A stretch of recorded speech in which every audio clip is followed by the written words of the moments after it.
of the description and accounts of this game without the express written consent of the St. Louis Cardinals is prohibited. Darren Bragg is in the leadoff spot tonight. A .241 hitter to this point. 2 homers, 4 driven in. And away we go in Los Angeles. Chan Ho Park rocks back and brings it. Darren Bragg pops it foul out of play left side. And what is more and more noticeable now, Mike, as you see that foul ball go out of play, this ballpark, unlike any other in the big leagues, with all of that foul territory, is so against what we see everywhere else as teams build seats down on the field to try to squeeze an extra buck out of the ballpark. That hasn't happened here in Dodger Stadium. Not to say that it won't, but at least to this point, it's interesting to look at a game in a field where there's that much territory. Here's a strike to Bragg after he took a ball, and now he's in the hole 1-2. I don't know exactly what it is from home plate to the backstop, but it's probably about, well, almost 100 feet, so maybe even more than that, plus 100. Here's the 1-2. Bragg took it in the dirt. It's definitely further from the plate to the backstop than it is from the mound to the plate, and that you don't see anywhere. Well, it's even, you know, it's 100 feet, right at 100 feet. You can bet on that.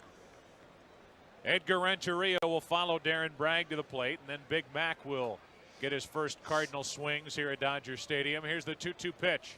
Down and in, 3-2. Chan Ho Park, I know, Mike, you believe he's got the best stuff in this starting rotation. And then again, Joe, I don't see, you know, you take a guy like him, I mean, he's got 2 great pitches. Forget the rest of those pitches, man.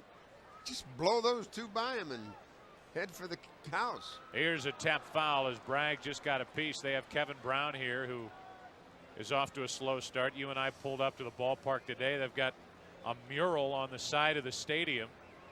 It's got to be 300 feet high of Kevin Brown. That's the first thing you see when you drive in here to Dodger Stadium on the visiting side of the ballpark, the first base side of the park. Here's the 3-2 pitch to Bragg, and he pops it into left field. That'll get down for a hit. It falls in front of Sheffield, and a good at bat for Darren leading off. A leadoff single. In walks Renteria. Out we go. Say hi to the folks in Mount Vernon, Illinois. WMIX is our station on the Cardinals Baseball Network.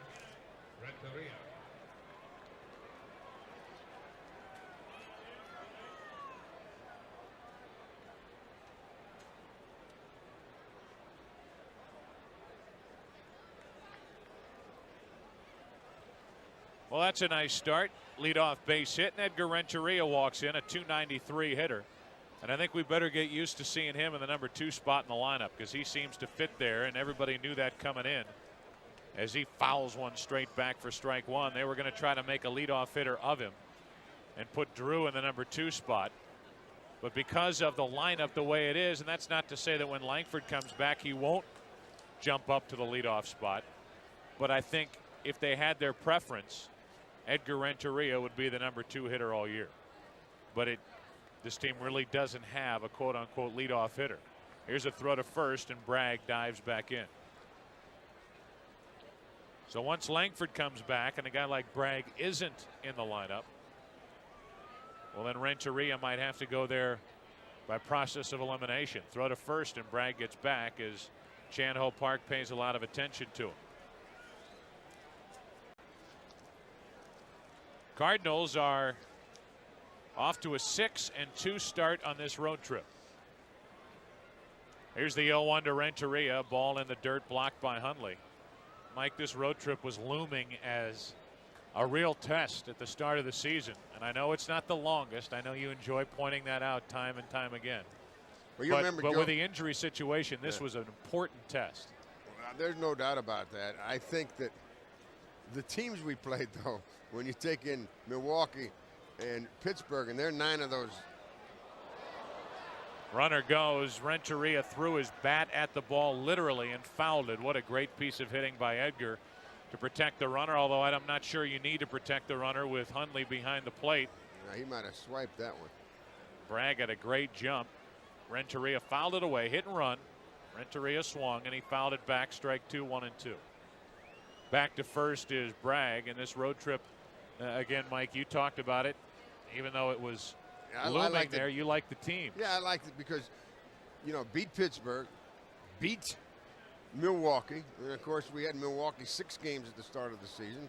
Pirates 3. Then we had to play Houston and the Dodgers. Well, we've taken 2 out of 3 from Houston. Now, if you can win at least 1 here, you're going to have a heck of a trip. And, hey, shoot for 2 out of 3 unless you win the first 2, and then you got to jump up and kill them on that 3rd game, which the Cardinals haven't been able to do. I'm disappointed that they didn't win that game in Houston on the final day and the one in Milwaukee, because they were both very well in reach of a Cardinal win. Absolutely. Losing 2-1 the last game the Cardinals played on Wednesday. Throw to first, and the runner gets back. 2 balls, 2 strikes. It's got to play a part in this game for these pitchers for the Dodgers, knowing that their catcher can't throw a runner out. It's got to bother them. Here's Renteria with a tap foul. It came back and caught Hundley. The count will stay 2-2. If I'm a pitcher and I know that a team's going to try to run against me and I just gave up a single, and it could very well end up being like a double because the runner is going to swipe second and I know my guy behind the plate can't throw him out, it's going to bother me that he's over at first base. And we've seen Park throw over to first base 5 times now with Bragg over there, who runs but isn't a huge stolen base threat. Tonight he will be a threat. 2 balls, 2 strikes. The pitch to Renteria. Struck him out over the outside corner. Delayed call by Greg Bonet. A single, a strikeout, 1 on, 1 out, with Big Mac walking in. The Ford Contour now comes with 0.9% APR financing for 48 months for qualified buyers and $1,000 cash back. Contour, a great car and a great deal only at your quality Ford dealer. Ford is the official car and truck of the St. Louis Cardinals. McGuire, 5 homers, 6 RBIs, and an average of .233. His first action since the 5th inning on Tuesday night in Milwaukee, leaving with a strained hamstring. Here's the pitch, and it's low and away with a breaking ball. Ball 1. Cardinals and Dodgers played each other quite a bit during the spring, with the Dodgers up the highway in Vero Beach. So these two teams are very familiar with each other from a long spring training of beating up I-95. The pitch is a strike over the outside part. 1 ball, 1 strike from Chan Ho Park. Jose Jimenez will be on the mound tonight for the Cardinals. McGuire waits, a runner at first, 1 out. The pitch from Park. Fastball low and away, 2-1. Well, it would be fitting, Mike, if McGuire pounded one out of here after they just honored him before the game. Yeah, 3 of his coaches, Little League coach, high school coach, and his college coach, all here in attendance tonight to honor him prior to the game. He's done it so many times, Joe. Here's the 2-1 pitch. Swing and a miss, and a fastball up and in. 2 balls, 2 strikes. And he was certainly trying to thrill those former coaches with that swing, and he came up empty. 2-2. Just think, they sent him to USC as a pitcher. The old Babe Ruth story. Again, we see it. 1 on, 1 out. 2 balls, 2 strikes. The pitch from Park. Swing and a miss. Struck him out. 2 gone. Back-to-back strikeouts by Renteria and McGuire after a hit by Bragg, and the batter will be Fernando Tatis. This day in Cardinal history is brought to you by Hardee's in the Missouri Lottery. April 23rd, 1987. Danny Cox became the first Cardinal pitcher since Jim Cott in 1980 to pitch a complete game with no walks or strikeouts, as St. Louis beat the Cubs 5-2. 1987, April 23rd. This day in Cardinal history brought to you by Hardee's, where the food's the star, and by the Missouri Lottery, your ticket to Lucky Town. I wonder what the time of that game was, Joe. Had to have been quick. Tatis takes a pitch for a strike in at the knees, 0-1.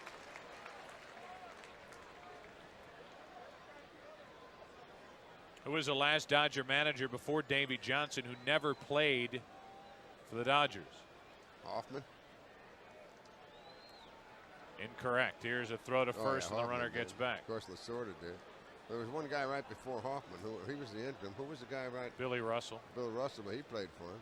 Was it Alston? He played for the Cardinals, sure. Walter Alston had played one major league game for the Cardinals. One at bat. Tatis waits for an 0-1 pitch from Chan Ho Park. Runner at first, Bragg, 2 out. The pitch in the dirt, nicely blocked and played by Huntley. 1 ball, 1 strike. Former Dodger Tommy Davis is the only major league player in history to drive in 150 or more runs with less than 30 homers in a season. In 1962, he drove in 153 runs with 27 home runs. I can still see him batting in this ballpark. Ball take 1 hop off his bat, hit right in front of the plate, over the pitcher's head, go to second base, skip, and go into center field.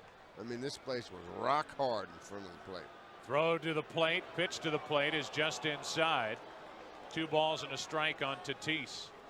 On this date in 1954, the Braves' Hank Aaron, in his 7th major league game, hit the first of his record 755 career home runs. It came off Cardinal pitcher Vic Raschi with none on in the 4th inning in a St. Louis 7-5 win over the Braves. Here's a foul back and the count 2-2. Then he hit 100 more plus off of Cardinal pitching in his career, Joe.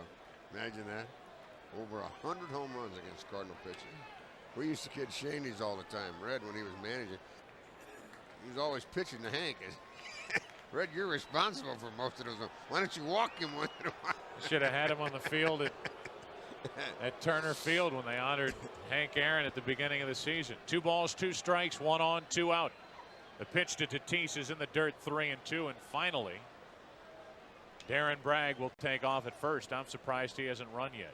He did take off the 1 time on the hit and run, but he's still standing at first, and now he'll get a lead start as he will go with a 3-2 pitch to Tatis. Park comes set, check on the runner. Here's the pitch, and a ground ball to the right side. Eric Young picks it up on the charge and flips for the out to end the inning. Tatis grounds out 4-3. Cards get a leadoff hit, strand 1.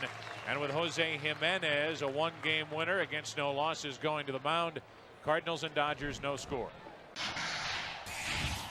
MLB at Home is presented by Roman, the digital health clinic for men and proud partner of Major League Baseball. Ladies and gentlemen, Cardinal Baseball is brought to you by Bud Light. For the great taste that won't fill you up and never let you down, make it a Bud Light. Bottom of the 1st inning, no score. Cards had a hit. Leadoff hit from Bragg, and they stranded their first runner of the night. Now Jose Jimenez coming off a 7 1/3 inning performance against the Astros. An 8-5 victory over Chris Holt in Houston on the 17th of this month, 6 nights ago. He went 7 1/3, wasn't scored upon until the 8th inning. He allowed 3 runs on 8 hits on the night. Struck out 7. It'll be Young, Vizcaíno, Sheffield. Anybody gets on Mondesi, this is a lineup where you like to have a right-handed pitcher face this Dodger team. Young bats right-handed, as does Sheffield, Mondesi, Karros, Beltre, their 3rd baseman. They have 3 switch hitters in there tonight. Here's a strike over the inside corner from Jimenez to Eric Young. Jose Jimenez is big, 6'3", 190. 25-year-old right-hander brings it on 0-1, and a line drive, base hit down the right field line. Darren Bragg got a great jump on it, kicks it into second is Young, and he's safe. And at second with nobody out to start the night for the Dodgers.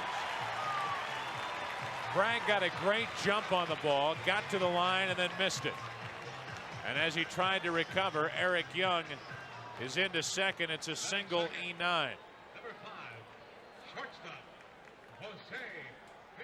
And here comes Vizcaíno, a 276 hitter with 2 driven in. Cardinal infield will come in on the corners as Tatis and McGuire look for a bunt. A single and an error, and a runner at second with nobody out. Here's the pitch from Jimenez, and it's down and in, ball 1.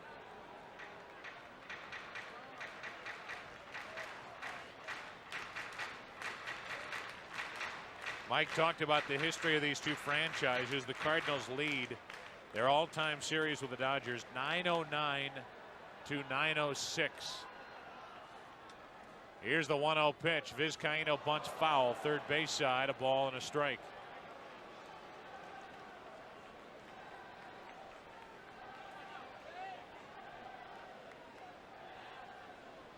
Runner at second with nobody out, and a 1-ball, 1-strike count on Vizcaino.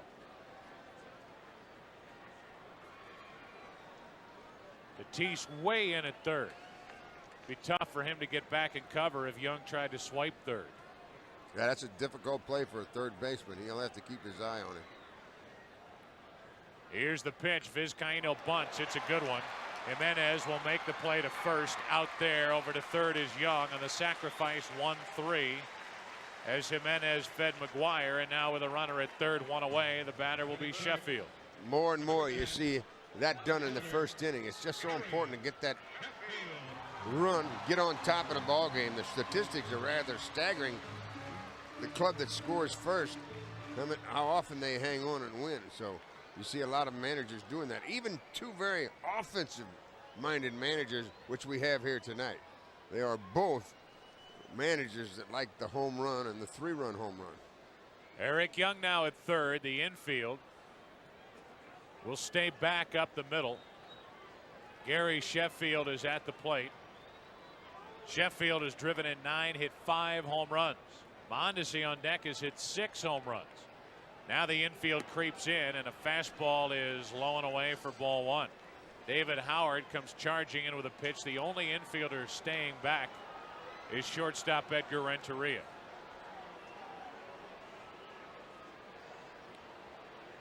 Howard's at second, and McEwing is so deep in left. The pitch to Sheffield is popped down the left field line. Joe McEwing is there to make the catch. The runner tags, comes to the plate. The throw by McEwing too late. Young is safe. Sac fly by Sheffield, and the Dodgers lead 1-0. So there's good old-fashioned fundamental baseball for you. Single, good speed, you get the air. He goes into second, bunt him over, and boom. Your big guy drives him in with a sacrifice fly. And with 2 out, nobody on, Raul Mondesi walks to the plate. The error figures in heavily here in the first. I can remember going back into the 60s, Joe. You did that out here. There was old Koufax and Drysdale over there. Padres be 1-0. They'd say, there you are, big boy. Hold it. Here's Mondesi, a 267 hitter, but as I mentioned, 6 home runs.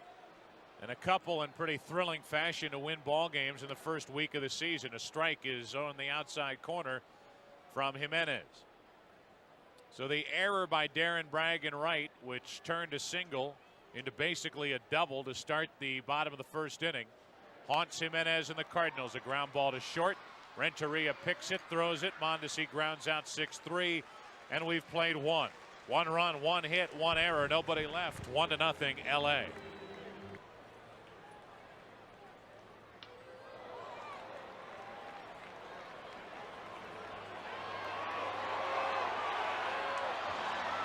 J.D. Drew swings at the first pitch and doubles down the right field line, and Mike Hedges looked right in the face of Raul Mondesi and said, throw me out if you can. And Mondesi, who's got a great arm in right, spun and threw wide of second. An easy double, as it turns out, for Drew to start the second.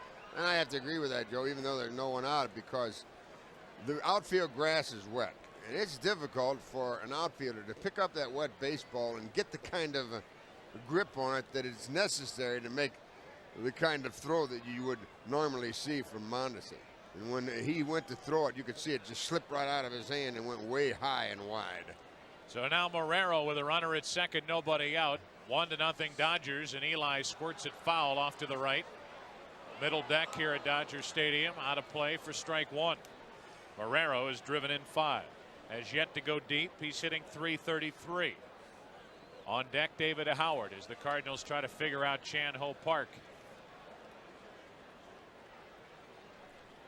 Park is ready, and the pitch to Marrero is chopped back to the pitcher. They've got Drew hung up. In a rundown between second and third. He is going to be, well, still in the rundown, but not long enough for Marrero to advance to second. And on the fielder's choice, it ends up runner at first, 1 out.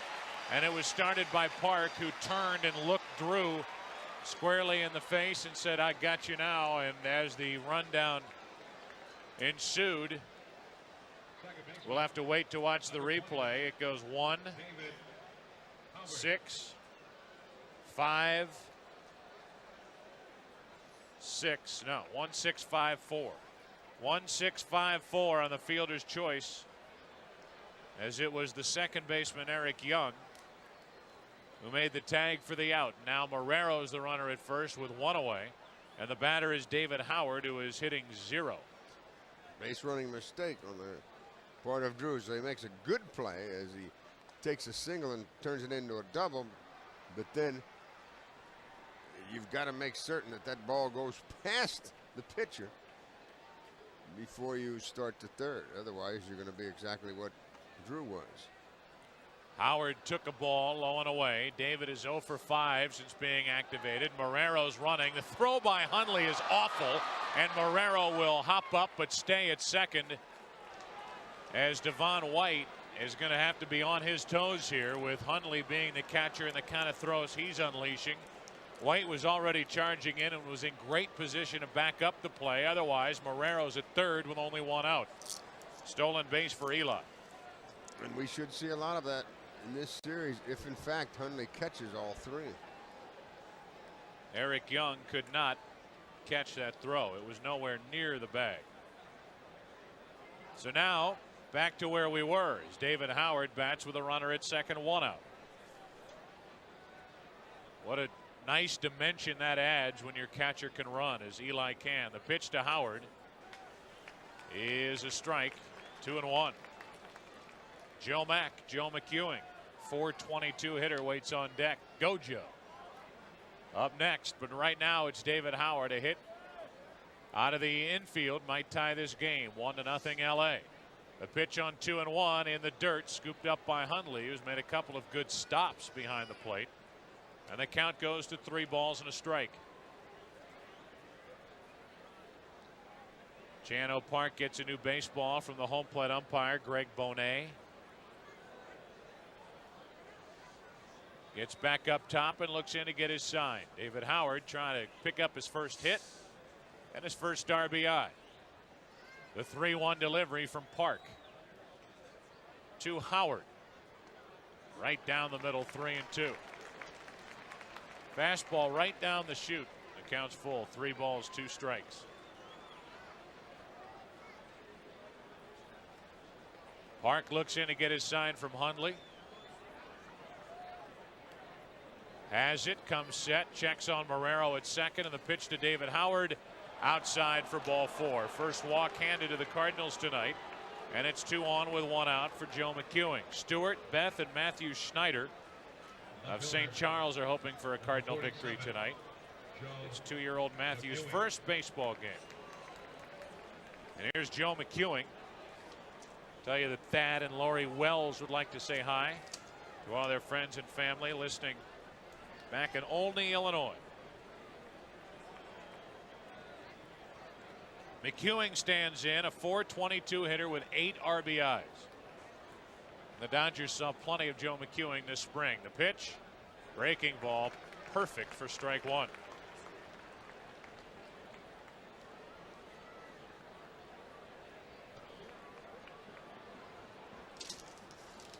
Eli Marrero, the lead runner at second, the tying run. The go-ahead run is David Howard at first. McEwing waits for the 0-1. Here it is. It's in the dirt, gets away, but not far enough, and the runners hold at first and second. The Ford Windstar comes with $1,500 cash back or low 0.9% APR financing for 48 months. Windstar, with its 5-star safety rating and low 0.9% APR, Ford is the official car and truck of the St. Louis Cardinals.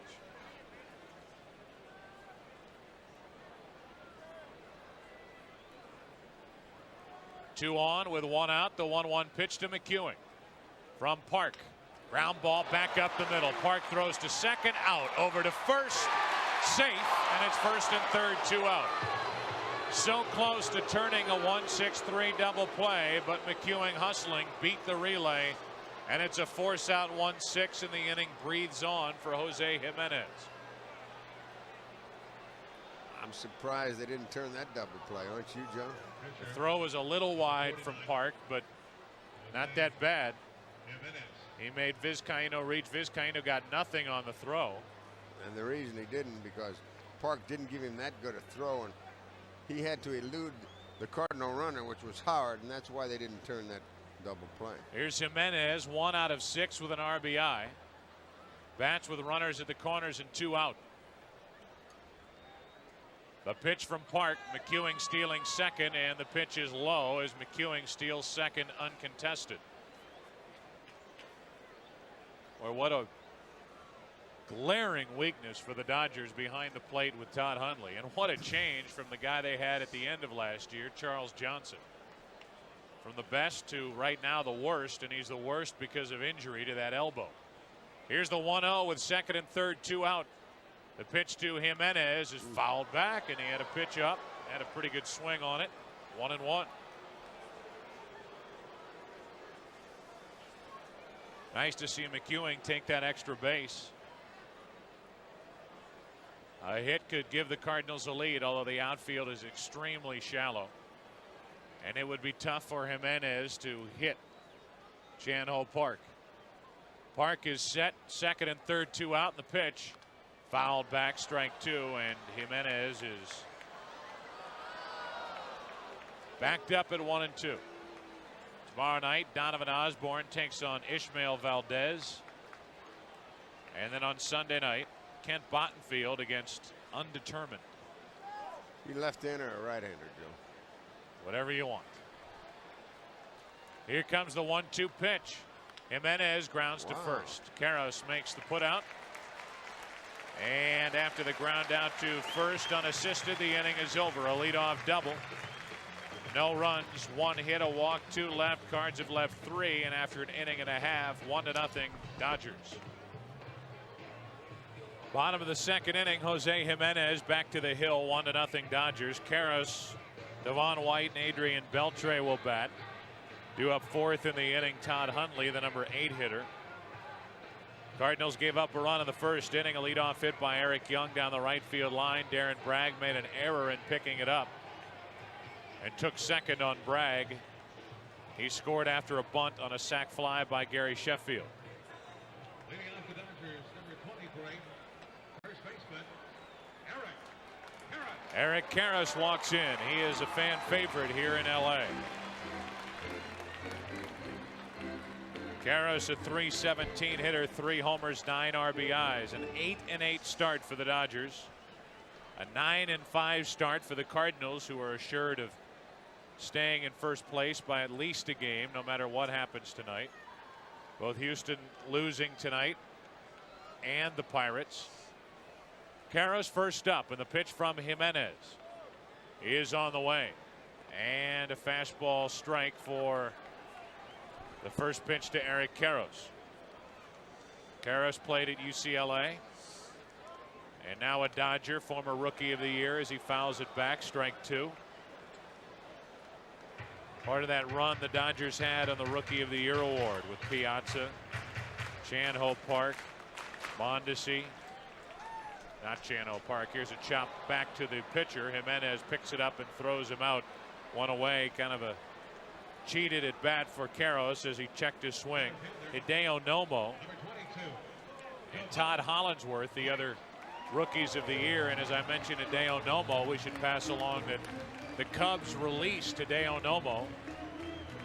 He had a trial period at AAA Iowa. That trial period was up after a start. He struggled his last time out, and they released him. So he is a free agent again, and his future is very much up in the air, especially in the major leagues here in the United States and Canada. There aren't any teams right now interested in Hideo Nomo. Here's a ball just missing to White outside. Now the 1-0 pitch. Devon took a strike. 1 ball, 1 strike. Seems like just a fleeting moment as far as Nomo is concerned, doesn't it, Joe? Well, he was something there for a while. Here's the 1-1. White bunts it, third base side foul for strike 2. Yeah, I mean, you're talking about a Rookie of the Year, a guy who beat out Chipper Jones about 5 years ago. I wasn't too sure that the West Coast media and the Dodgers PR department didn't take care of that. I thought Jones should have had that one. I think we all did. Yeah. But he was an everyday player, number 3 hitter for a team that went to the World Series. Chipper Jones was. Hideo Nomo was a very good rookie, but hasn't done much since then, and again has been released by the Cubs today. They'll already start with their third baseman Beltre for that. Here's a check swing and a pitch in the dirt by Devon White, 2-2. They have an outstanding propaganda machine out here, don't they? 2 words for you, Paul Konerko. He was going to be the next stud. Here's a swing and a foul straight back. He was then traded, I mean, weeks into his rookie season last year. He was traded along with Dennis Reyes to the Cincinnati Reds for Jeff Shaw, and Konerko's been traded by the Reds to the White Sox. Here's the 2-2 pitch from Jimenez. A tap foul. White actually hit it twice. And the count remains 2-2. Karras bounced back to the pitcher. That only counts in golf if you hit it twice. I don't count it if nobody sees it. You bad. Here's the 2-2 pitch in the dirt. 3-2 on Devon White, off to a 274 start. Longtime California Angel, and now playing here in LA after a great year with the Diamondbacks in '98. 3-2 pitch from Jimenez, and a ground ball base hit up the middle. Right back through the box, and White has the second Dodger hit of the evening. That'll bring in Adrian Beltre, their young third baseman, who is off to a 321 start with a home run and 7 RBIs, a guy who bypassed AAA altogether. I think Jose kind of thought he should have had that. If he'd have been a little more prepared and anticipated, he would have, but he didn't think anybody was going to hit it. It's funny how some pitchers are like that, isn't it, Joe? They don't expect anybody to hit the ball back to the middle. He was surprised and then upset. 1 on, 1 out for Beltre. The pitch from Jimenez is inside, drives him off the plate. Adrian 5'11", 170. He is 21 years old, just turned 21. He was called up at the age of 20 last year from AA San Antonio, where he was hitting .321. He had a 195 at bats with LA last season at .215, but with 7 home runs. The pitch to Beltre, a drive into center is a base hit. Devon White will take the turn, head to third. They let the throw go through. Down to second goes Adrian Beltre, and it's second and third with only 1 out.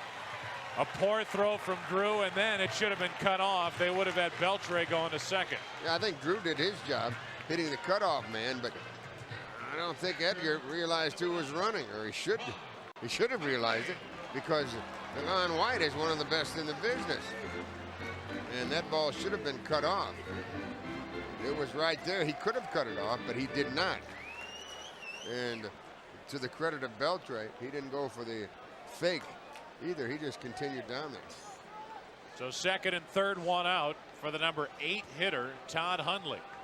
Hitting .182. The pitch, fastball, strike 1. Hundley off to a poor start. 2 homers, 3 RBIs, and the average under 200. But you know what he's capable of. Hit 41 home runs 3 years ago with the Mets, most ever by a catcher. The 0-1 pitch by Jimenez. Just inside, 1 ball, 1 strike.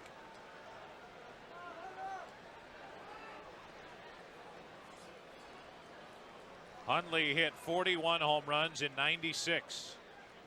1996 with the Mets at .259. The 1-1 pitch, pop foul back here, strike 2.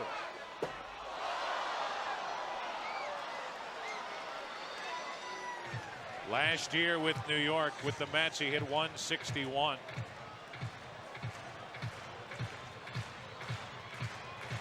As he tried to rehabilitate from that blown right elbow. He's set up here at 1-2. Jimenez needs a strikeout. The pitch, a drive down the right field line, curling into the corner and going foul. Home run distance, but a foul ball, and the count still 1-2.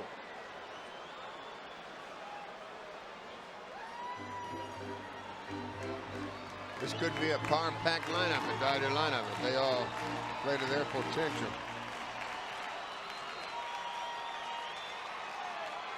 Runners at second and third, 1 out. A 1-ball, 2-strike count on Todd Hundley. And he backs out as Jimenez took his time in getting his sign and coming set.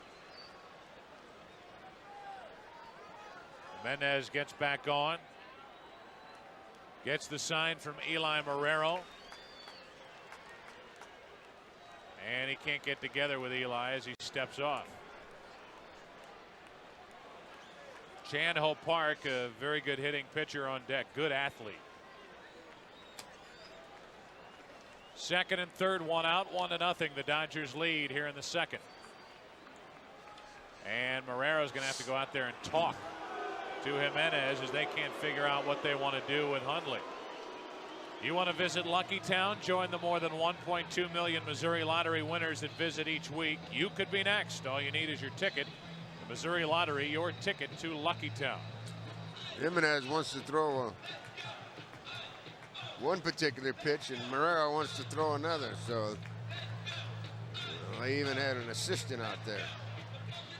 Tatis. He came over and said, "Okay, we're going to take a vote." Hundley with a count of 1-2 waits. The pitch from Jimenez. Pop foul left side, and that will get out of play. Just a squirter, and Hundley stays alive. Hundley wears a big elbow pad and brace on his right elbow. Try to keep that elbow together, which was operated on last year. Here's the 1-2 pitch. Way outside and low. 2-2.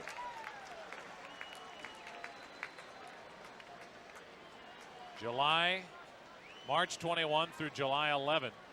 Hundley was on the disabled list last year with that rehab from the elbow surgery. 2-2 pitch.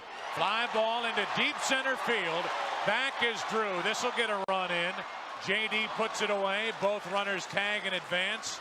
In to score Devon White. It's 2-0 Dodgers over to third. Beltre on a sac fly by Hundley. Thus far, they've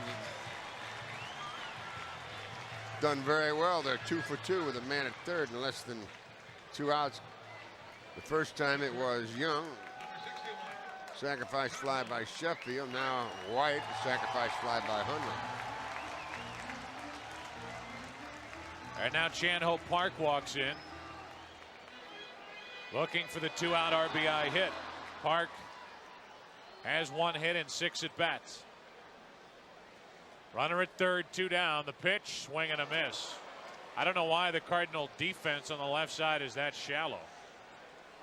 Edgar Renteria is in on the grass with a runner at third and 2 out. What's he doing? The 0-1 pitch. A line drive down the right field line is foul. Strike 2. Edgar Renteria is in on the grass at short. And if Park can pull the ball to the left side, his chances are greatly improved with Renteria being that close in. Now he backs up finally. I think Joe, he might have thought there was 1 out. Here's the 0-2 pitch. Swing and a miss. Struck him out, inning over. First strikeout for Jimenez. And the Dodgers get a run on 2 hits. Driven in by Hundley on a sac fly. First runner stranded by LA. And after 2, 2-0 Dodgers. Chan-Ho Park has given the Cardinals a couple of hits so far. Redbirds have stolen 2 bases already. But he's fan 2. He'll face Bragg, Renteria, and McGuire. Al and I were watching the scoreboard highlights between innings, and Rod Beck blew another save for the Cubbies today. And end up getting the loss.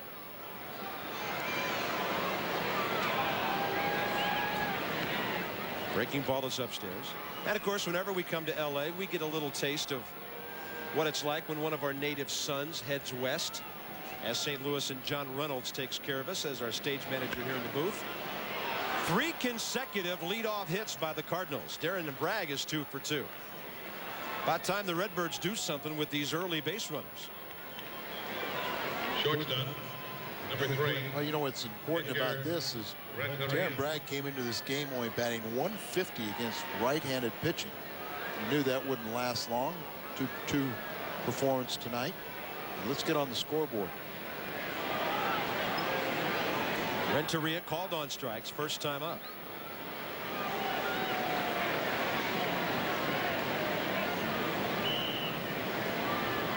Mentioned Renteria's struggle against Park, but against the Dodgers, the 342 average. So everyone else he faces wearing the Dodger blue uniform, they do a pretty good job. A lot of former teammates hanging around this ballpark tonight. Low and inside, ball one. You might notice Edgar triggers that bat back and forth while he waits for the pitch. Same way the guy out in left field does. In that respect, Edgar's batting style similar to that of Gary Sheffield. Little timing mechanism that he uses. Former Florida teammates. A drive foul into the right field corner. Edgar, of course, best known for getting the World Series game-winning hit 2 years ago. Devon White, Kevin Brown. Of course, we mentioned Charles Johnson, who has come here and departed already. Kevin Brown has a chance to be pitching for a World Series team for the third year in a row, 3 different teams. And with talent on this team like Trip Cromer, they've got a chance to get there. There's our old buddy Trip. Homer Cromer. Yep. Had a chance to see him the other day, and he's finally back healthy. Trip had a lot of injury problems last year that kept him from performing at all. He was at spring training one time, was like third in the National League in home runs in spring training. Told me he played left field the other night.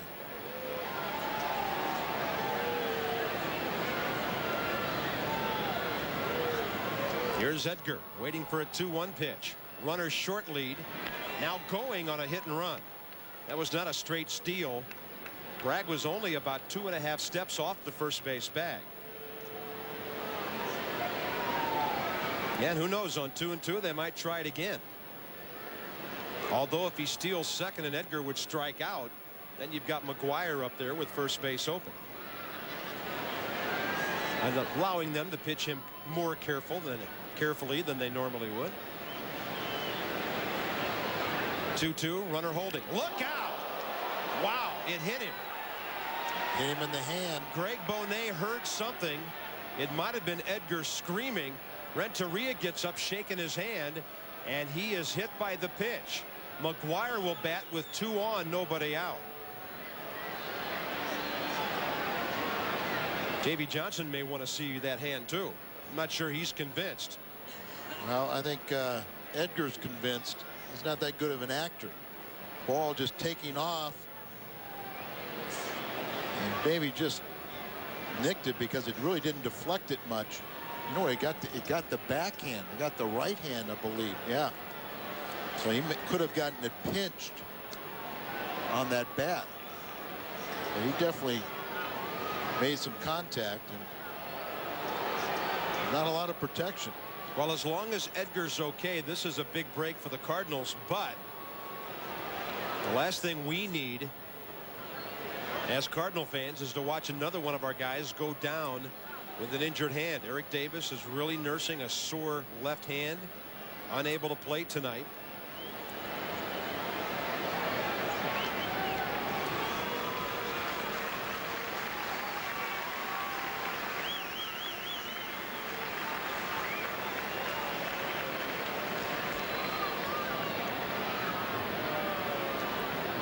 Two on, nobody out.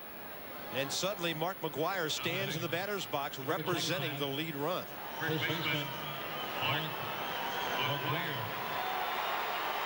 You know what Big Mac needs to get going now?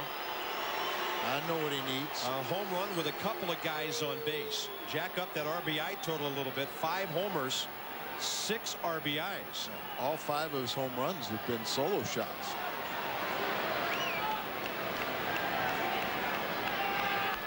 He pops up a breaking ball.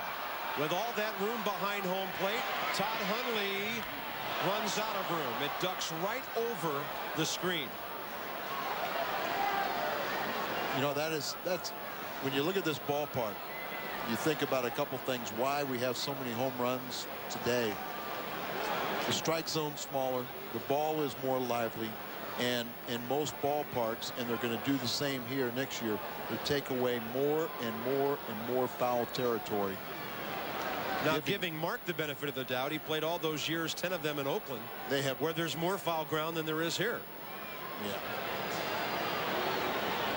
So I'm sure he lost a lot of at-bats over there, like batters have in San Francisco at the stick. 0-1 count. Outside target. Fastball low and away, half swing, base hit. Latchman will have to hold Bragg at third. Mark took a half swing and hit it on the sweet spot, and the bases are loaded with nobody out. Tried to check his swing and got a base hit. Third baseman, number 23. Still think that if McGuire would kind of change his batting stance a little bit, try and pull off some of these pitches, but try and stride out and hit that ball, then there's no stopping if he started hitting home runs to all fields. I mean, that ball carries about 120 feet into right field on a half swing. That was his bunt. That was his bunting form. That's why he practices that in the cage every day. That was it. That was exactly how he bunts. Okay. Don't slide the hand up. Just keep it down. Keep it together. Here's Fernando. A popular name in these parts for many years. You mentioned Mike Brito. Mike Brito was responsible for signing Fernando Valenzuela, and there he is. He still's got a job. He's waiting for that cigar to finish. You know, isn't California a no smoking place in most establishments? It wasn't lit. John Hole Park missing over but low to Fernando Tatis. 4 homers, 11 RBIs. They play Fernando fairly straight away. If you drew a line from home plate to center field, Devon White would only be maybe a step or two off that line toward left center. Infield looking for 2. Outside ball 2. Kind of like this, Fernando really kind of being more patient. And same thing, when Fernando will take the ball the opposite field, he becomes that much more dangerous of a hitter. Fernando Tatis has never hit a grand slam in his major league career. He has now. See you later. Way out of here. 4-2 Cardinals. Bob, I think that cleared the entire Dodger bullpen. One of the longest home runs I've ever seen hit here. And boy, was that sweet. You look to the opposite field, but if they make a mistake on the inner half, that's when you turn on it. And he's a little package, but boy, he is powerfully built. Center fielder. His 5th home run. See that ball drifting on the inner half? There was no question the flight of this ball, and I think it goes over the wall. Now it landed deep in the bullpen. That's still a pretty good blast. Wow. I mean, even Big Mac's got to be impressed with that one. Do you think Fernando knew it when he touched this one? Oh, I think he did. Stood there. He admired it, flipped the bat. His 5th home run, RBIs up to 15 now. And a ground ball from J.D. Drew to Karros to Park. That's the first out of the inning. So a Darren Bragg single. Renteria hit on a 2-2 pitch. Number 26. McGuire's half swing base hit. And Fernando with a full swing that gives the Cardinals 4 runs. Watch the ball drift inside and right in his wheelhouse. Turned on that one, and he knew it, no question about it. Nice going, Fernando. When we saw him in the dugout where his teammates congratulated him, we saw a welcome sight also. Matt Morris. Oh, yeah. Eli fouls one just outside first. Matt Morris had his surgery 10 days ago. There's Matt. Oh, just move, Fernando. You haven't done anything for a minute or 2. We'll find Matty in there. Yeah, his right arm is all yellow and black and blue. You know, I read about Matt Morris's surgery where they took a tendon out of his right palm and put it in his elbow area. I said, why would they do that? That's your pitching hand. Why didn't they take it out of your left palm? He said, uh-oh, Eli, you can kiss this one. Adios. Wow. Another big-time blast for the Cardinals. And it's 5-2 when Eli touches home plate. That'll be his first of the year. 5th home run allowed by Chan Ho, and there's a good friend, Charlie Huff, Dodger pitching coach. Guerrero, there was no doubt about this one. Hundley set up away, and look at the ball just drifting. Same pitch, almost the same location as Tatis's. Time when there's a home run, it's usually an error in location. Hundley set up away, then he reaches back the inner half, and Guerrero was ready for it. Cardinals came into this game with 13 homers. 11th in the league. So they tack on 2 monster shots here in the 3rd and a 5-run inning.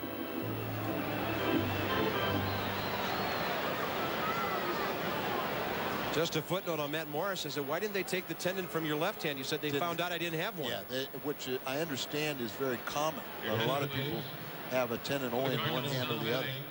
Maybe. Number 27, Placido Polanco. John Ho Park has now given up 5 home runs this year in less than 20 innings.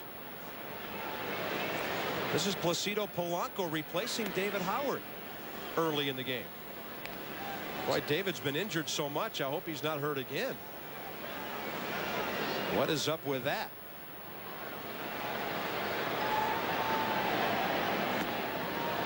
And then you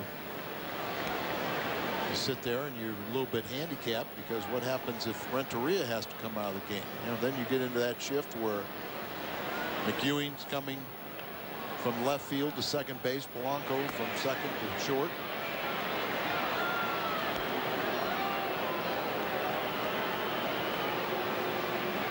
So it'd be interesting after Polanco whether Renteria takes the field.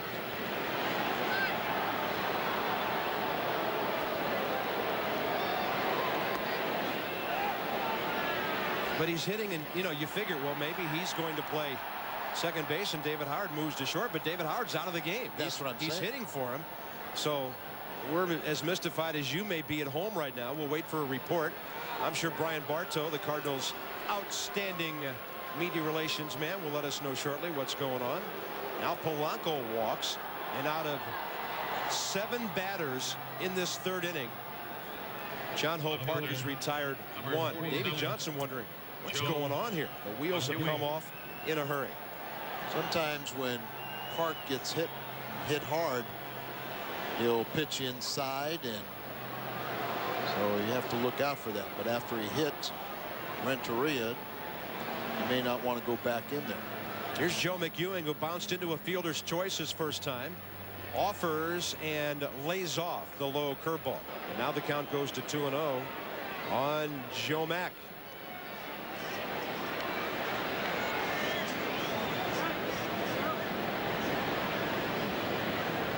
John Ho Park in 3rd inning trouble. Dodger bullpen quiet for the moment. Fastball down the middle. Joe couldn't reach it. We're told that David Howard has a strained left hamstring. That guy just cannot stay healthy. And he's such a good player.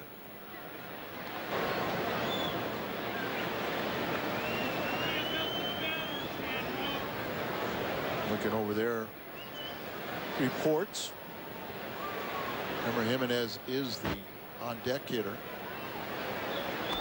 Ball 3. You know, Joe McEwing, obviously with a .413 batting average after 0 for 1 against Park, has done a great job. But look at all the times that he has either walked, got on base, and allowed that pitcher to come up and bat, get an inning over with. And a pretty good rip by Joe on 3-1. We'll see if they start the runner now with 1 out and a full count. Pitcher coming up next. If it's close, you figure Joe will make contact. Well, if he doesn't go, it's only because they are being a little bit defensive and say the last thing they want is a double play to end the inning without the pitcher coming to bat. I'd say be aggressive. Yep. Runners holding. Joe shoots it upper deck right side.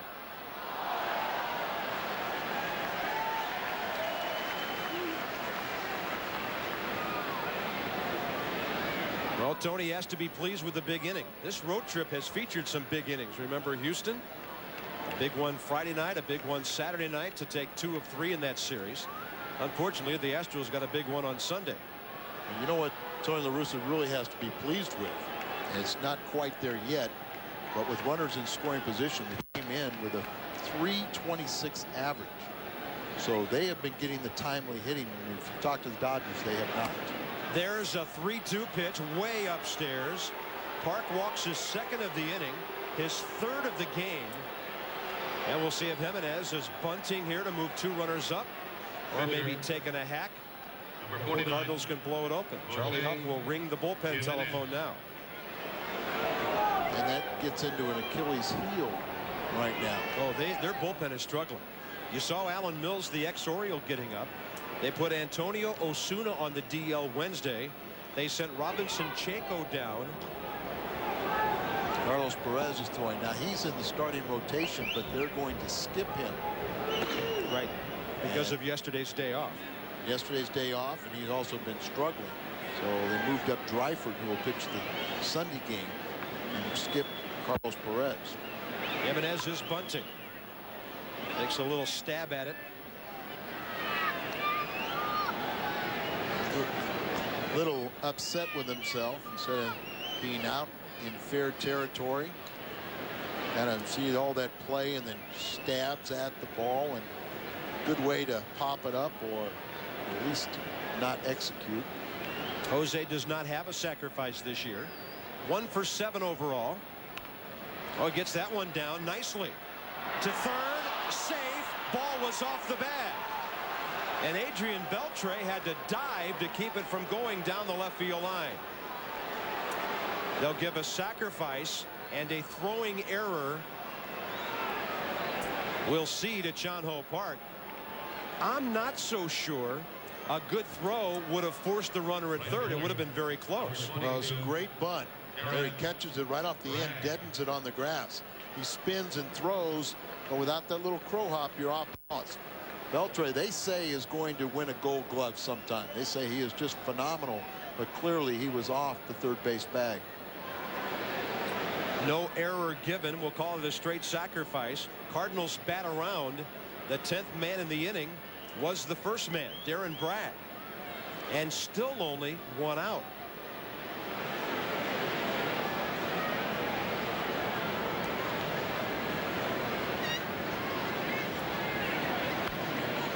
Now, of course, the pressure really shifts back to the pitcher. Al, bases loaded. He's got to start laying the ball in there a little bit. It's not like he can be that fine because he hasn't been able to hit corners consistently. Well, that's the problem when you're kind of in and out of the strike zone. You're not going to get borderline pitches called in your favor. You just have to kind of regroup on the mound, challenge yourself to go right after guys and make it a one-on-one battle. Good job by Bragg to lay off that high fastball. That'll even the count 1-1. Hitters go up there, and you've got to want to hit in this situation. Runners are scoring position. The pressure is on the pitcher, not the hitter, so just relax. Bouncer right side. They'll come home for 1, and the catcher was off the plate. Eric Karros pulled Hundley off the bag, and Davy Johnson's going to argue about this one. That was a very high wide throw by Eric Karros, and the Cardinals lead 6-2.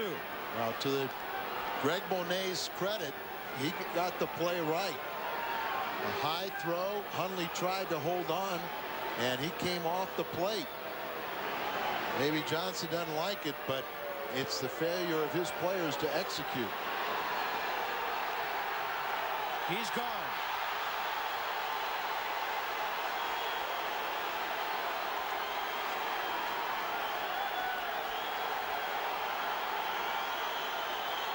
Davey saw Earl Weaver do a pretty good job of it, and he got some of his money's worth. Karras is a pretty good fielder. Looked like he had a little trouble with exchange, and here's just a force play. So Hundley tries to keep his foot on, but he comes up, it's off it, and he goes forward. Look at Polanco going right into him and everything, and then reaches and tags. But here's where you'll see. Look at it's off there, and then he goes forward. So he was never near the plate. And Polanco slides at him. He was trying to keep them from getting the return throw to get a double play. And when he touched it with his hands, another run. 6-2 Redbirds. E3. No RBI. Renteria, the batter, still only one out. Breaking ball is in there. 6-2 Cardinals.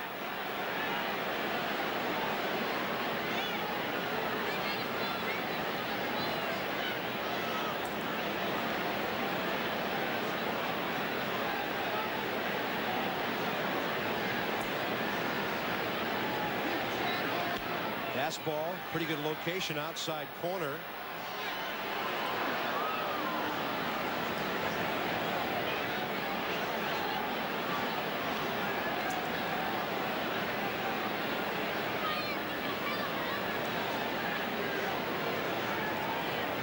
Edgar needs some plate coverage now on 0-2.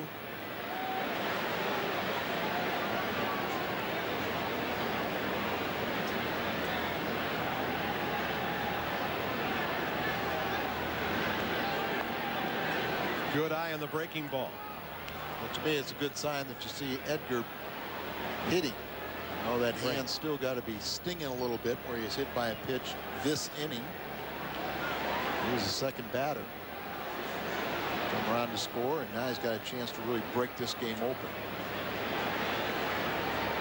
1-2 pitch. Fastball outside.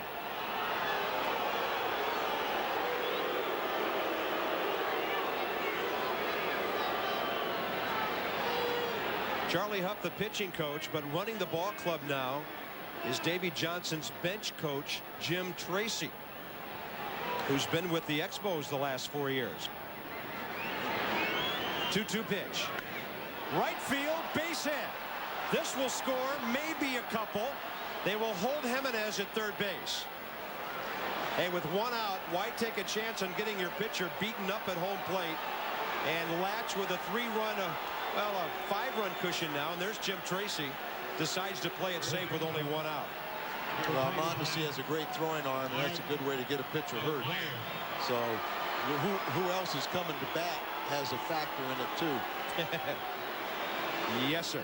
Kept on pitching him away, and look at that ball kind of running in an inside-out stroke down into the right field. And just peck away, play the little game here in the third inning. 7 runs are in. And we're still batting with 1 out and the bases loaded. Mark McGwire, a few more career grand slams than Tatis. He has 11. Breaking ball low and away. Boy, Dodgers gave up 7 runs in the 12th inning on Wednesday night. Another 7 spot. They could probably go a year without seeing a 7 spot in an inning. 1 ball, no strikes. Ooh, a low fastball. Well, we saw Mark's most recent grand slam here on the Cardinal Network. It was June 12th of last year against Andy Bennis at the Bank One ballpark. That was a game when the Cardinals scored 9 runs early against Andy and the Diamondbacks. Of course, the well-known opening day grand slam last year. Prior to that, 1 ball, 1 strike.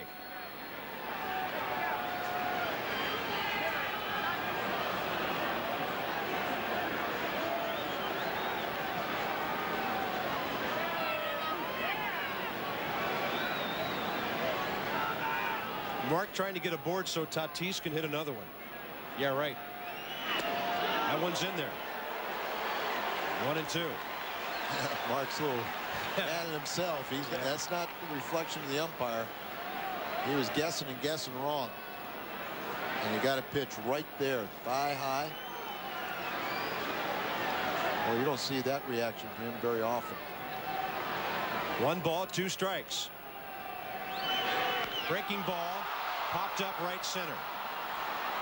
Remember, the pitcher standing on third. Mondesi with a great arm. Latch won't send him. 2 outs. Well, you also have a grand slam man coming to the plate. I mean, this would be unbelievable. Right now, you'd love to see Fernando get a base hit, pick up a couple of RBIs here. He has 15 ribbies on the year with the grand slam. Tied with McGuire at 5 home runs, but obviously leading the ball club with the 15 RBIs.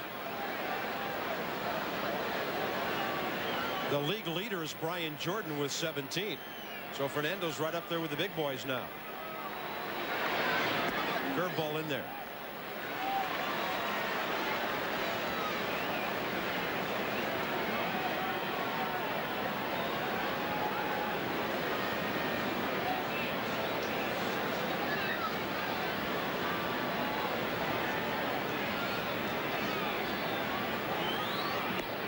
That does a good job of not going after that curveball away.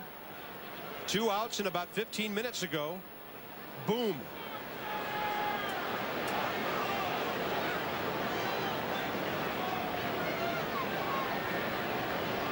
That one halfway to Hollywood. Over but low, ball 2.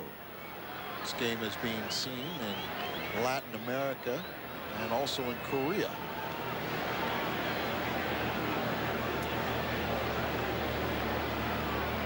So that was a bomb heard round the world. Close enough. And a 2-1 pitch. Down low, ball 3.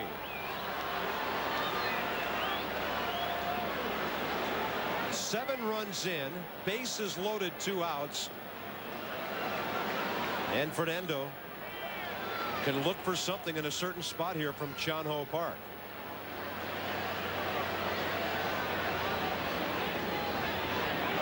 Fastball at the knees, outside corner. Now the runners will be moving. Latchman's going to tell, he's going to tell Jimenez, come way over, come almost to the Dodger dugout. You know, Yeah. you make sure when you're coming towards home that you have a real banana. Yeah, he's going to take the southern route. 3-2 pitch coming with the bases loaded. And a drive to left center. Is it another one? Yes! 2 grand slams in 1 inning. Cardinals lead 11-2, and Fernando's driven in 8 of them.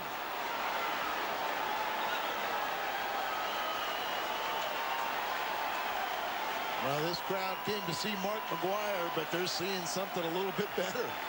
2 grand slams in 1 inning, 11 runs off a premier starter.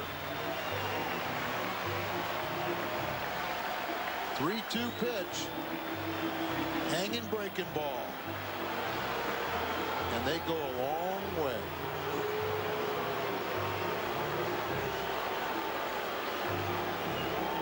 Donovan Osborne knows it. Matt Morris is wondering.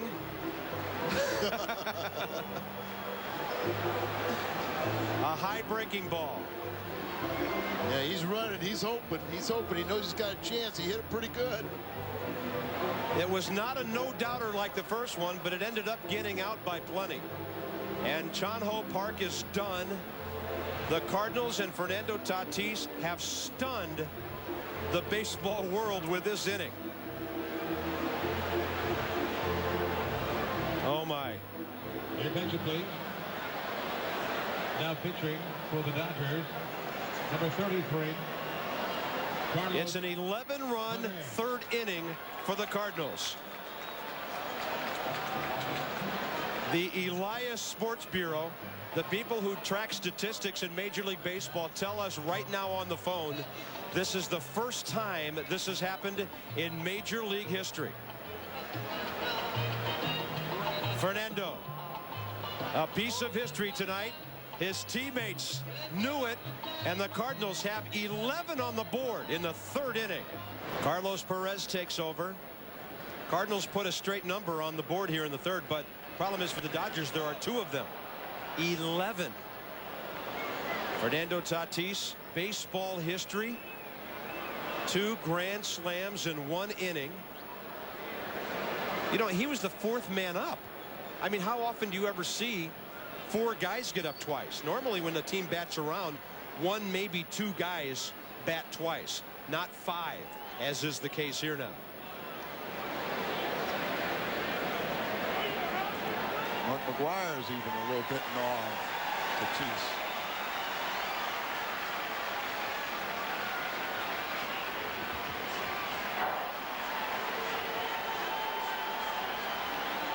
Inning is finally over. Top of the third, nobody out. Bases loaded. No doubter. Way to the back of the bullpen in left field. And the Cardinals led 4-2. They put 3 more runs on the board. And with 2 outs, Fernando goes a little further out in the ballpark, this time out to left center. And this puts 4 more on the board. 11-run inning. Unbelievable. And the Cardinals, after 2.5, lead 11-2.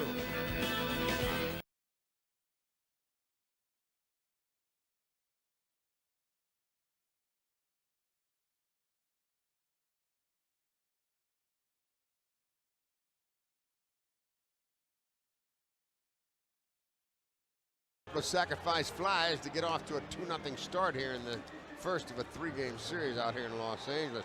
Well, we'll be home Tuesday, Wednesday, and Thursday. Tuesday and Wednesday are night games.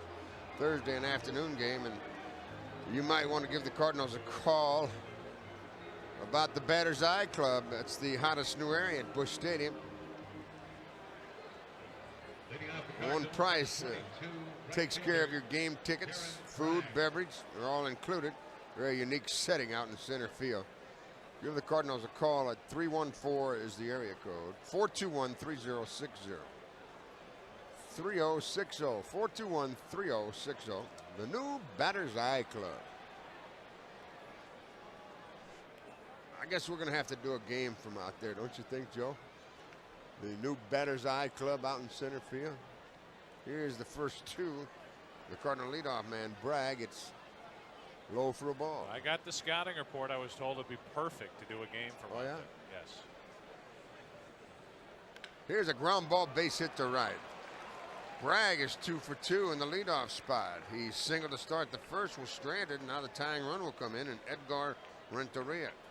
Renteria struck out. He was called out looking back in the first inning. And let's see if the Cardinals can employ the running game here.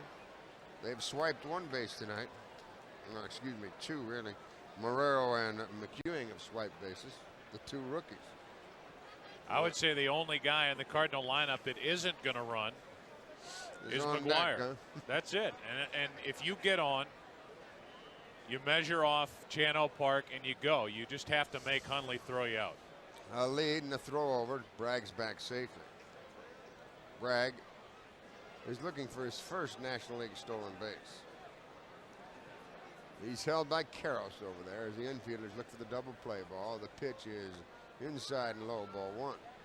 And I made mention of it back in the first. You can see Park altering his delivery, trying to get the ball to the plate quicker because of the lack of an arm behind the plate. And so it figures in on both ends. Hundley can't throw, and it bothers his pitcher as well. Cardinals have 3 hits now. The same as the Dodgers, but trailed 2-0 as Renteria, trying to go to right, fouls it deep down the right side, not a play.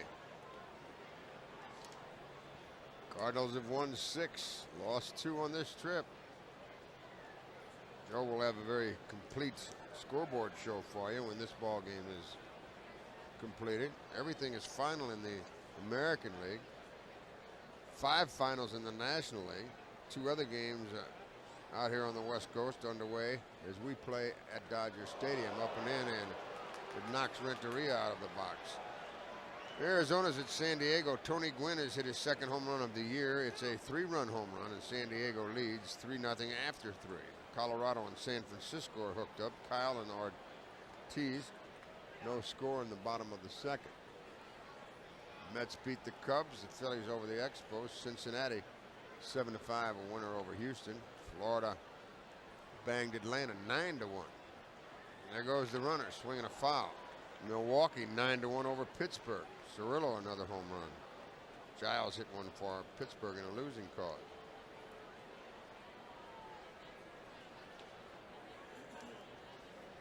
Joe will have all the particulars for you on the scoreboard show. Venison pitching for Arizona tonight. He gives the 3-run home run to Tony Gwynn. He's off to a terrible start with the Diamondbacks this season. Bragg leads, not running, and the pitch goes over the head. It hit him. It hit him, and boy, they're going to say it hit the bat. They want to argue about it, but that ball went right over his head. And Renteria evidently is holding his hand. I don't know if he jammed that hand when he went down.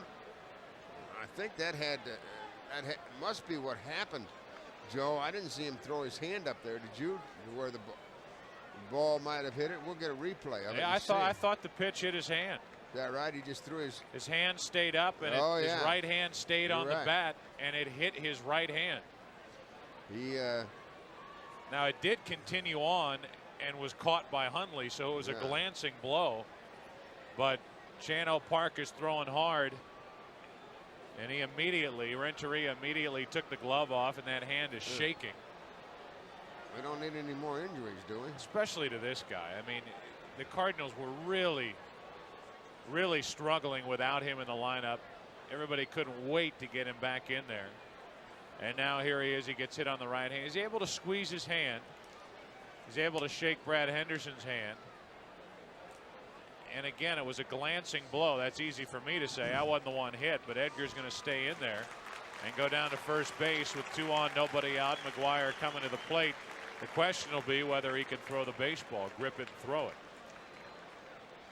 And Brad Henderson, one of the Cardinal trainers, walks him all the way down to first base. Now batting. And he's going to stay in the game. First baseman. Ready to go. So here's McGuire. He could take this 2-0 deficit and turn it into a 3-2 lead. He's looking for his 6th home run of the season.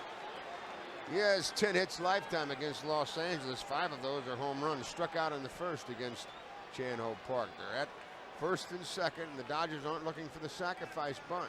The pitch. Swinging a pop-up a mile high behind home plate. Hundley back, has no room. It just goes 1 row back. I mean, just got over the screen. It hit the backside of the screen. Wow. I thought that was going to be a OUT. That ball just kept coming back, and even with all of that room Joe and I talked about prior to the game, he ran out of room. I think anybody else hits it, and that's an out. Oh, but yeah. with the kind of spin he Sure. puts on it, it just had enough. I mean, it was out of play by 3 inches. So Big Mac is back in there. He's ready. Holds that lumber of his right down on the knob. They're very deep in the outfield. The same on the infield. First and second. No one out. And the pitch to Big Mac. Swing and a half. Swings a base hit to right. They're going to hold Bragg at third, and the bases are loaded. No out on Big Mac's first half swing base hit in a Cardinal uniform. His bat's so powerful Third baseman. that when Number 23. Chan-Ho Park hit it, the line drive squirted past the infielders. Yeah, you can still hear the crowd buzzing like they would after a home run. They're all talking to each other. Can you believe he did that? Can you believe we fought the traffic? It even rained, and we drove. We drove in the rain to see this. And No. Yes, and he struck out, and he's checked his swing for a hit. Daddy, pull over. It's raining. But the ball just flew through the infield and off to the left of the second baseman, Eric Young. He couldn't move before the ball got through the infield. McGuire didn't even swing at it. And, of course, the Cardinal runner, Bragg,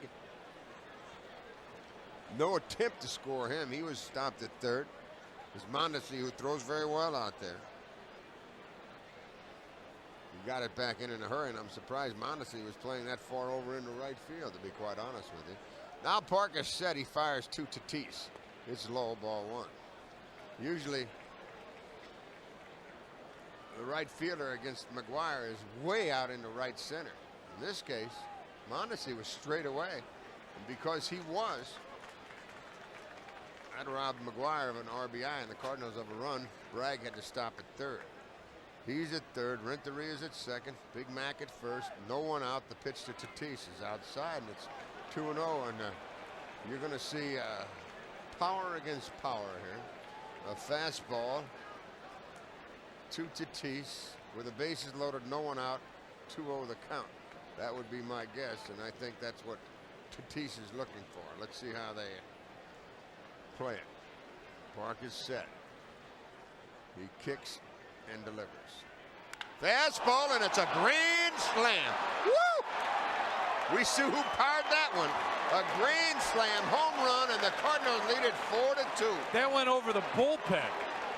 That went over the back wall of the bullpen. No, I don't think it went that far, did it, Joe? It Holy disappeared man. behind the wall. Woo, there wasn't any doubt about that. Did one, you was hear there? how quiet this place got? Oh yeah, they just. Wow. That was McGuire distance right there. That was smoked. Woo. I mean, it went a long way for Tatis' fifth home run of the year. A grand slam. Now it went into the back of the bullpen. I was wrong, but it did not get over the back wall of the bullpen, but it still went. As That's Drew a long Fowles way. went back, it went Left the park 400 about- plus feet. Yeah, left the park, Joe, at about the 360 mark, okay? And it's 100 feet to that back wall minimum. Well, it's about 100 feet in there. Drew fouled one away. Now he grounds it 2 hops, 2 carrots. Pitcher covers 3-1 on the putout, and that's the first out of the third inning. So you're saying about 450, 460. You always have to. You always have to add in that factor of somebody guessing where that ball landed. But that is about as far as Fernando's going to hit a ball. Well, there wasn't any doubt. It was 2-0. He was looking for the fastball. He got it, and I want to tell you, he got all of it. And a grand slam home run gives the Cardinals a 4-2 lead. They took the starch out of this crowd. Now Marrero fouls it just past third. Eli reached on a fielder's choice and stole a base in the second.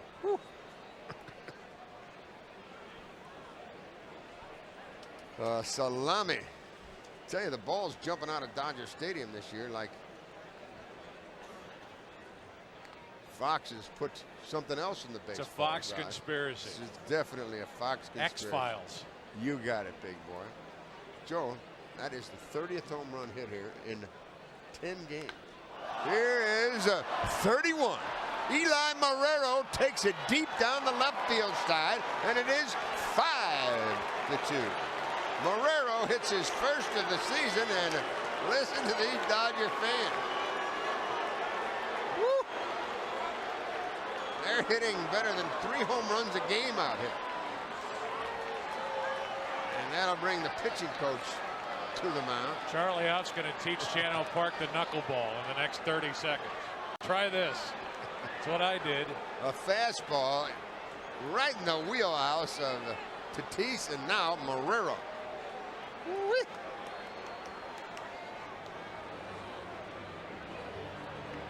Well, those are 2 enormous home runs.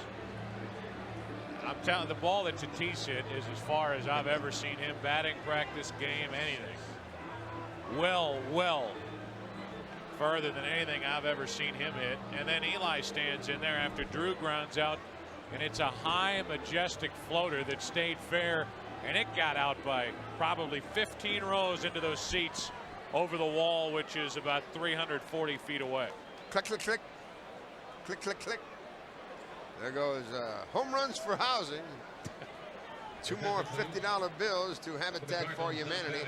The Ohio Casualty Group proudly sponsors that home runs for housing. And now it's going to be Placido Polanco batting for Howard. So evidently Howard has injured himself in some manner or another. He's ill. We'll try to get a report for you. Polanco, the pinch hitter here. We're in the third. Cardinals with 2 home runs in this third inning, lead it 5-2. Inside, and it's quickly 2-0. This is a good guy, isn't it, Placido Polanco? And he's made the most of his ability, and he is off to a great start, hitting .313 and doing everything right. No home runs, but he has 6 RBIs, 2-0 pitch. It's high. That's another thing he's shown us, Joe, that he has a very good eye at the plate.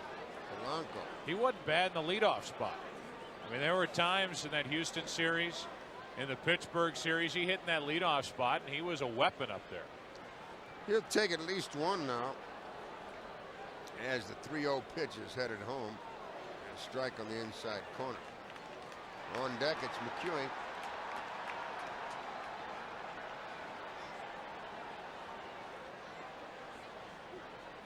And the 3-1. He walked him, so Park has gone away from the yard here. He's turned into a circus instead of a park. This Cardinal lineup, and again they're playing without Ray Langford. This Cardinal lineup is getting things done and getting production out of guys. Tatis might be hitting .250, but he is a threat to back up McGuire. Eric Davis isn't in there tonight. Cardinals have played all year to this point without Ray Langford. Getting production out of guys like Polanco, and now McEwing, who's at the plate 0 for 1, but hitting .413. Half swing, it dips a little low. Ball 1. Tatis now, with that grand slam home run, has 15 runs batted in.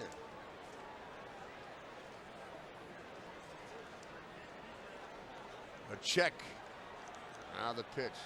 McEwing fakes the bunt and takes it low outside, ball 2.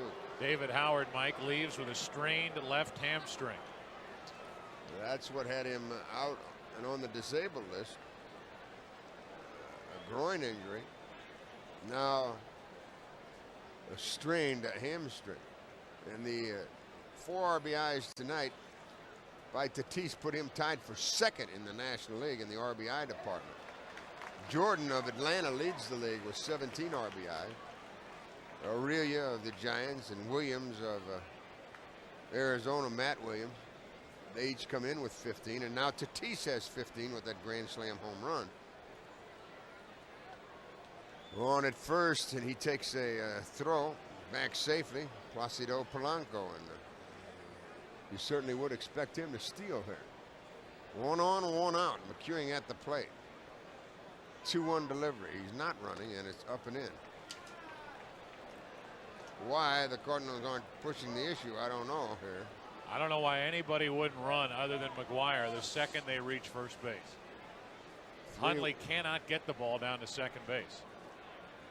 It's a 3-1 count now, and you'll expect him to go. He leads. Park checks. He's not running. Swinging a foul back. It's 3-2. We owe you a break. Let's take it. This is the Cardinals Baseball Network.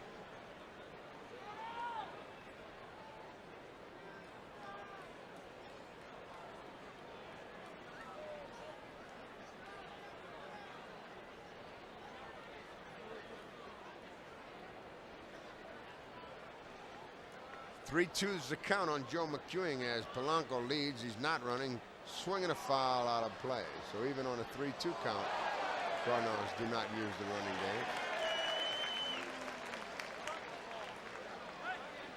Beginning here for the Redbirds in the third. Couple of home runs, one a grand slam by Fernando Tatis. The Redbirds have played it 5. Now a throw over. Polanco. Back safety. Park thinks he's going.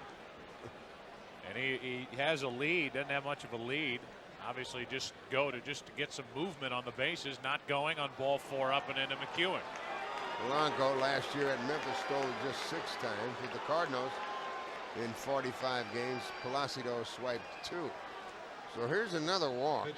The third given by Park, 2nd in this inning, and the 9th man to bat is the Cardinal pitcher Jimenez, and you might expect a bunt. The third baseman Beltre walks over to Park, and he'll put the play on here, and so we'll have another time-consuming spot here. All right, we're ready. Polanco's at second, McEwing at first. They lead as they're in at the corners, first and third, expecting the bunt. And Jimenez squares, and he bunts. It's foul.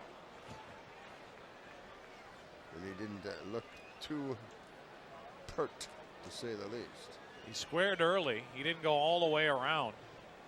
And then when the pitch came, he kind of popped at it, kind of jabbed at it like he was trying to punch it over to the right side. What do they teach you? To catch the ball with a bat. That's exactly right, Joe.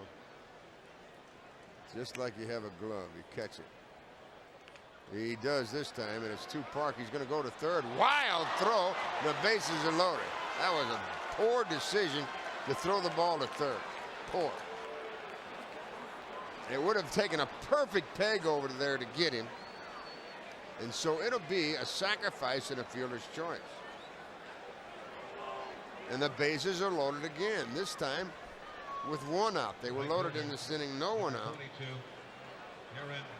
And now Darren Bragg could put himself into the record books here.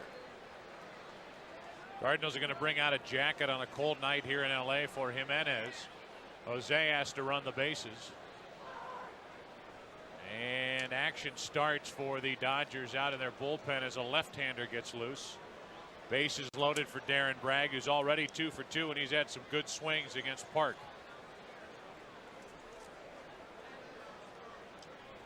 They're in at the corners. They're back at short and second. Bragg is 2 for 2 with a pair of singles and a run scored. Swinging a pop foul into the seats. Souvenir time. Well, they've come to see Big McGuire. And they're seeing the rest of the Cardinal utility arsenal. 4 hits in this inning, 5 runs in, bases loaded, 1 out. Bragg started all of this with a single. He takes it upstairs, even 1-1. Polanco's at third, McEwing down at second, and the Cardinal pitcher Jimenez on at first.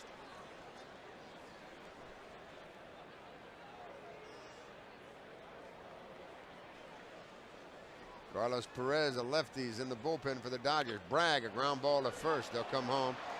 Out at home, or did he pull him off the bag? He pulled him off the bag, and he's safe. Everybody's safe. That'll be an error. We'll have to wait and see who they charge the error to. Hundley trying to stretch out like a first baseman. And the throw was a little wide, and now Davy Johnson's out there, and he is hopping mad. He's in the face of Bonet, and uh-oh, they're getting a little testy here.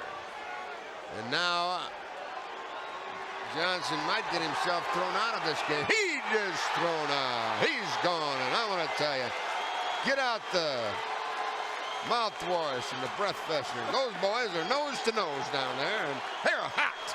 Woo! And now Johnson kicks at the dirt as he gets his last money's worth. Now he heads back to the dugout. He is ejected. And that will be E1, or E3 rather. They'll probably give the air to the first baseman, that's my guess. It's a good call as you look at it on the replay. Hey, he pulled him off. Hundley could not keep, I mean, he was off the plate by a foot. So that's the 6th man to come in and score now as Polanco crosses the plate, and it's Renteria who was hit by a pitch earlier in this inning. They're still in at the corners, double play depth at second and short. An easy play. They just messed it up, the Dodgers. Renteria takes a curve and strike at the knees. Could have been a case where Karros is trying to get a little too much done and hoping to start a quick double play, and he rushed everything and pulled Hundley off the plate instead of making sure that they got the man at the plate. The 0-1 offering. Renteria swing and a foul, and he's 0-2 now. Edgar's a little uneasy at the plate after being hit on the hand his last time at the plate. He was bailing on that curveball and stepping in the bucket, so to speak, on that last swing.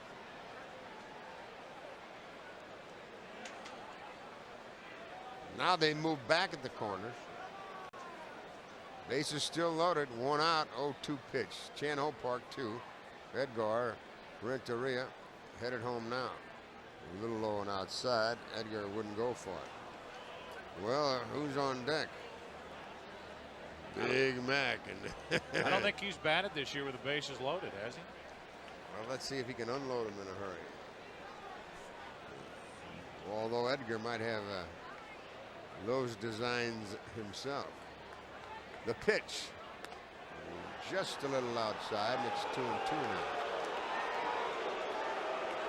Larry and Bella Cooper here from Granite City. Big hello to the folks back home.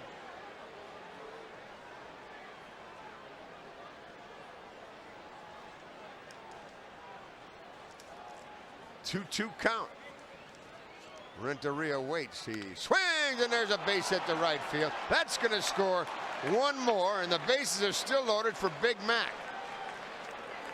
It is now 7-2 as the Redbirds are having a 7-run third. A chance to make it 10 or even 11 as Big Mac walks in. First baseman, Renteria just slapped it into right. McGuire. And they'll go wild if McGuire hits one there. He is number 12 to bat for the Cardinals here in the third. By the way, anybody else running, that was a 2-run single by Renteria, but now with Mondesi in right and now with Jimenez tiptoeing around the bases. They're very deep for Mac. Marquez struck out. He's singled. Excuse me, base hit to right. A slider is low and outside for a ball. And I'm not too sure if Chan Ho Park has any more confidence in that fastball. He's already seen 2 of them leave the park. And now the 1-0-2 McGuire. Here it comes. Swing and a foul. 2-3. Count even now, 1-1.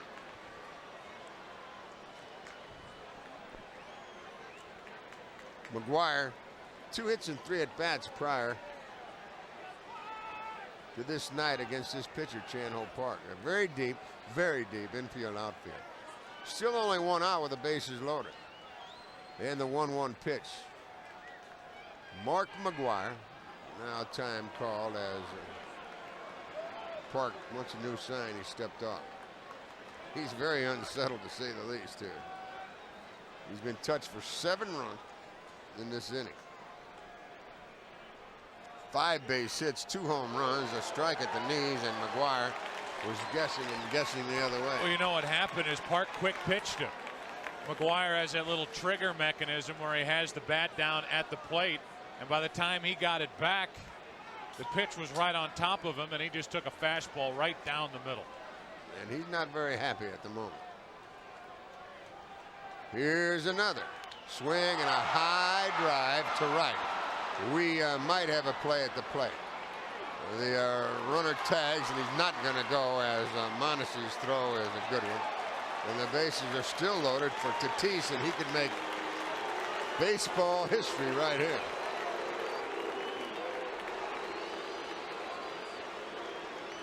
You ever seen a man hit 2 grand slams in 1 game in 1 inning? I can't say that I have.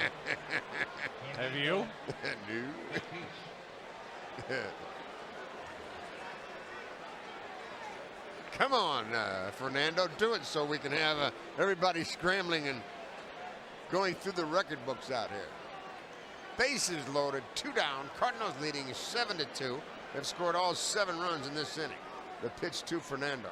It's a breaking pitch, a strike at the knees. Tatis now tied for the home run lead on the team with McGuire with 5. He leads the club in RBIs with 15, and he could make it 8 RBIs here in this 1 inning. The pitch to him. Outside and low. Boy, he's seeing the ball well. Every time that ball goes low and away, he stops. And the pitch is about 3/4 of the way. Chan-Ho Park. I wonder how many pitches he's thrown in this inning, Joe. 50? It's been forever. Whew. Here's the 1-1. Fernando Tatis looks at it low. Ball 2. How good does that trade look with Texas last year? That trade looks Large. better every day. Every day that trade looks, it looked good at the time. On deck, it's Drew. He'd love to have a shot here. 2-1 delivery. Tatis takes it outside and low again, and it's ball 3. I'd take a walk here. Yeah, and if you get a walk here, you're going to watch Chan-Ho Park walk out of this game with the lefty Perez ready and Drew, the left-handed swinging outfielder, on deck. This is his last man for this inning anyway. 3-1 pitch. Fernando Tatis with the bases loaded. Strike outside corner. Good pitch. He took a little off. And now the Cardinal runners are off to the races. Renteria will leave from first. Bragg off of second. Jimenez the runner at third. Tatis could make it an 11-run inning here in the third. Cardinals have already scored 7. And the pitch. The runners go 3-2. Tatis. Swing and a long one. There it is, folks. Baseball history. A second Grand Slam home run for Fernando Tatis in the third inning in Los Angeles, California. And the Cardinals lead it 11-2. Wow. Wow. Get those record books out, folks. The date, April the 23rd, 1999, and we've just seen Fernando Tatis hit 2 Grand Slam home runs off of Chan-Ho Park in the third inning, a hanging slider, and the fans here at Dodger Stadium are giving him a standing ovation. Wow. That's what the scoreboard here at Dodger Stadium just said. Wow. Is that right? Here in LA, the scoreboard just said wow. Unbelievable. Chan-Ho Park says goodbye. Unbelievable. Man, oh man, I still can't believe it. How about you? You think Fernando's not a happy man? 11 runs for the Cardinals here. 8 RBIs on a pair of Grand Slam home runs by Fernando Tatis. And the Dodgers make a pitching change as Park is just crushed over there. The Dodgers bring in the left-hander, Carlos Perez. Wow, what a night, folks. You can mark this one down. It's for the record books. A pair of Grand Slam home runs, Fernando Tatis. It all started, Bragg single, Renteria hit by a pitch, McGuire an excuse-me single, and bang, Tatis a Grand Slam home run. Then Jose Jimenez reached on a fielder's choice. Bragg's reached on an error. Renteria single, McGuire flied out, and Tatis his second Grand Slam home run. And a bad night for Chan-Ho Park. 2 2/3. 11 runs, all here in this third inning on 8 base hits. Struck out 2 and he walked 3. And he gave 3 home runs. Wow. Fernando Tatis, the man of the moment. He will be the play of the day, the play of the week, and maybe the play of the year. You think of how many things have to fall right to get to the plate in the same inning with the bases loaded. I mean, the Dodgers made a couple of mistakes. McGuire pops up with the bases loaded, 1 out right in front of him. I mean, 3 or 4 or 5 things. Here's a shot foul. I wonder how La Russa can hit Tatis behind McGuire, huh? How can he do that, Joe? Yeah, it hasn't worked very well. You can't put Tatis in there, can you? Wow. 8 RBIs on a pair of Grand Slams. Swing and a miss as Drew chased the breaking pitch outside and low. He's in the hole 1-2. Man, this crowd is still buzzing, and rightly so. They have just seen baseball history here in Dodger Stadium tonight. Swing and a pop-up. It's foul territory. And it is caught by the third baseman, Beltre. And we'll tell you more about the record-setting home runs by Tatis when we come back after the commercial. As we go to the bottom of the third, the Cardinals lead Los Angeles 11-2. Fernando Tatis, the first man in the history of Major League Baseball to hit 2 grand slams in the same inning here tonight in Los Angeles. Joe, when you think of all the people that have played this game all the years, and we see it here tonight, it's never been done before in the history of baseball. That's one great asset that this game has. When you come to the park, you just never know what's going to happen. Chan Ho Park.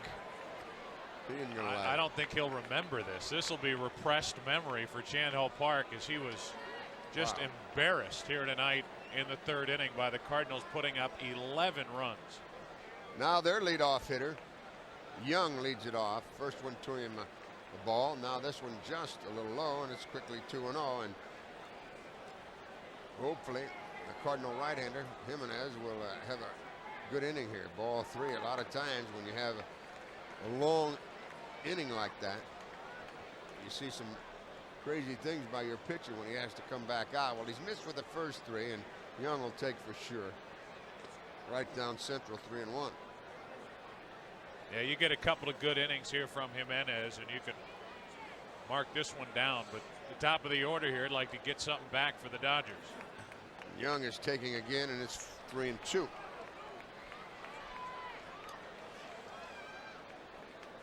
Young singled, scored in the first inning. Swinging a ground ball is short. Renteria gloves, backhands, throws, gets it. Well, that's nice by Jimenez to bounce back from a 3-0 count and get Eric Young on the patented ground ball to short by a right-handed batter. Man, if you're a left side infielder, in this case Renteria or Tatis, and you better get your rest the night before Jose Jimenez pitches, because you are going to be worked going to your left and right with the ground balls on the sinker balls from Jimenez. Here's Vizcaíno, their shortstop. He sacrificed his first time up, and from the left side he looks at one just low and outside, ball 1. Brian Bartow tells us that as the hitter Vizcaíno takes a strike, that's the 10th time a player has hit 2 grand slams in one game. Forget one inning. That's the first time that's ever happened. The 1-1 pitch is lined into left field for a base hit for Vizcaíno. The second time it's happened in the National League, Tony Cloninger back in '66 with the Braves. At Candlestick. And the last time it was done, Chris Hoyles last year with the Orioles, August 14th. And this, the first time in Major League history that a man has done it in the same inning, and it is the Cardinals. Fernando Tatis here at Dodger Stadium. Standing in now is a home run threat, Gary Sheffield. He drove home a run with a sacrifice fly his first trip. He looks at a strike. Good sinker in at the knees. Sheffield has 5 home runs, 9 runs batted in. Mondesi leads their club in home runs. He has 6. The Cardinal third baseman now, Tatis, leads the club in home runs and RBIs. In fact, he leads the National League in RBIs now with 19. Not a bad 25 minutes for Fernando. Ooh, a perfect sinker on the outside corner, and it's 1-2 now on Sheffield. Gary, another one of those, comes up there with that armor on his left side. He has a big brace on his left arm. He still gets mad when he gets hit and he doesn't move. Swing and a foul tip, and he just got a piece of that one to stay alive.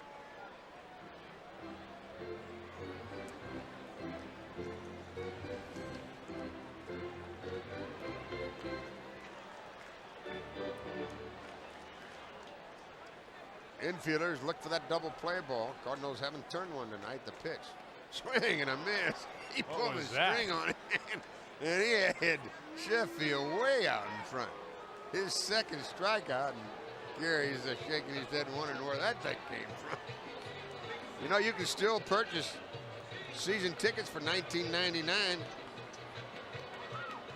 The way they're selling and the way this ball club is playing, that might be your best shot at tickets before the season's over. Here's the telephone number, 314-425-0688. 425-0688. You can either inquire about the full or the half season ticket plan. A check by Jimenez and a fastball is a beauty on the outside corner. Steerite call. Well, the folks came to Dodger Stadium tonight in anticipation of the home run. Well, they've got more than they bargained for here. Mondesi takes it high. It's 1-1 now.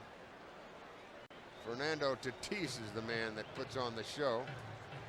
First time in the history of baseball that a man has hit 2 grand slam home runs in the same inning.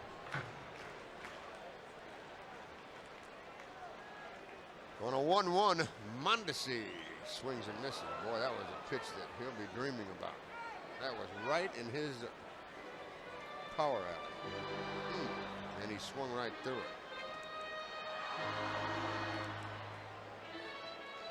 A 1-out single has Vizcaíno at first with 2 away now.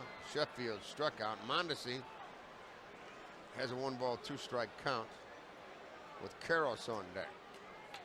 Deep and straight away in the outfield, the pitch. Ooh, a little high, and the Cardinals were headed for the dugout, but called back. It's 2-2 now.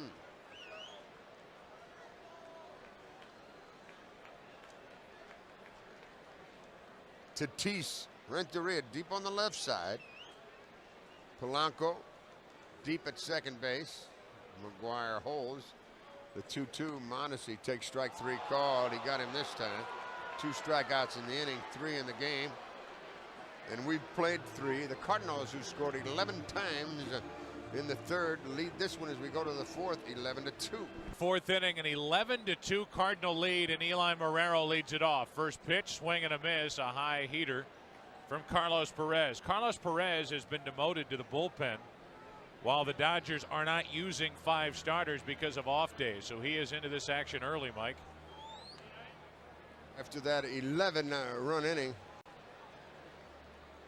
he came out to put the fire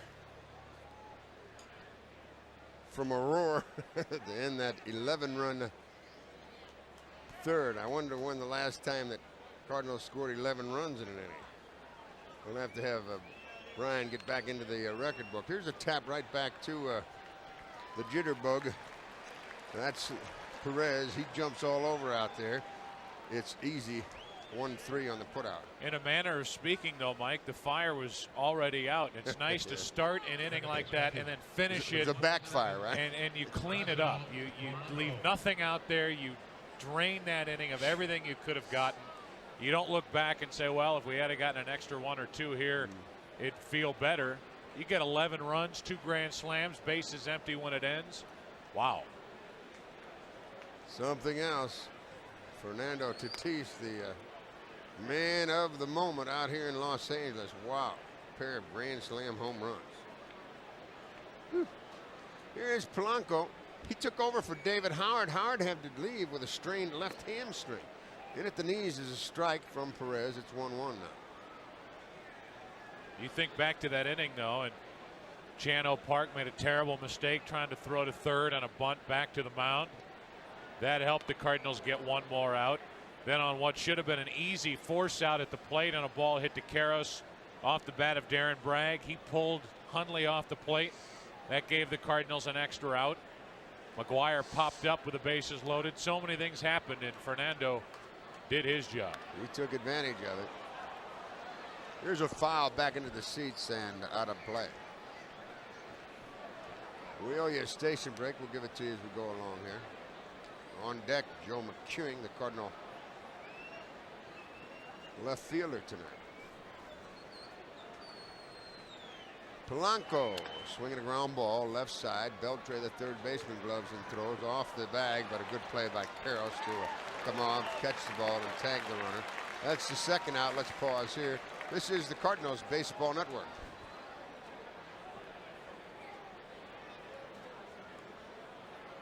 Left fielder, number 47, Joe McEwing.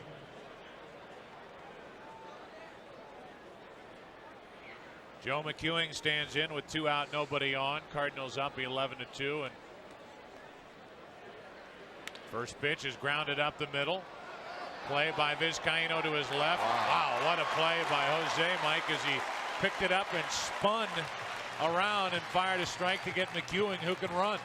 That was a great play by Jose. Hey, get to your quality Ford dealer where you can get the season's greatest deals on the American Classic Ford Mustang. Ford is the official car and truck of the St. Louis Cardinals. We go to the bottom of the fourth, 11-2 St. Louis. Eric Karros will lead it off as we go to the fourth inning. White Beltre will follow, swing and a miss as we're underway here. Well, the Cardinals have announced some front office promotions, and our congratulations to Dan Farrell, Josie Arnold, and Kevin Wade. Here's a half swing, even now at 1-1. Cardinal President Mark Lamping announced today that Dan Farrell has been promoted to Senior Vice President, Sales and Marketing. Dan, one of the bright young executives in this industry. He's been with the Cardinals since 1982, serving in a variety of sales and marketing positions. And under Dan's leadership, corporate sales and broadcasting revenue have more than doubled since 1995, with the corporate sales, marketing, and broadcasting areas experiencing outstanding growth. So our congratulations to Dan Farrell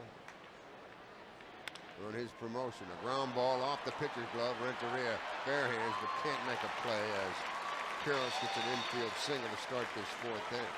Cardinals also made changes in their ticket department, promoting Josie Arnold to Vice President, Ticket Operations, and Kevin Wade to Vice President, Ticket Sales.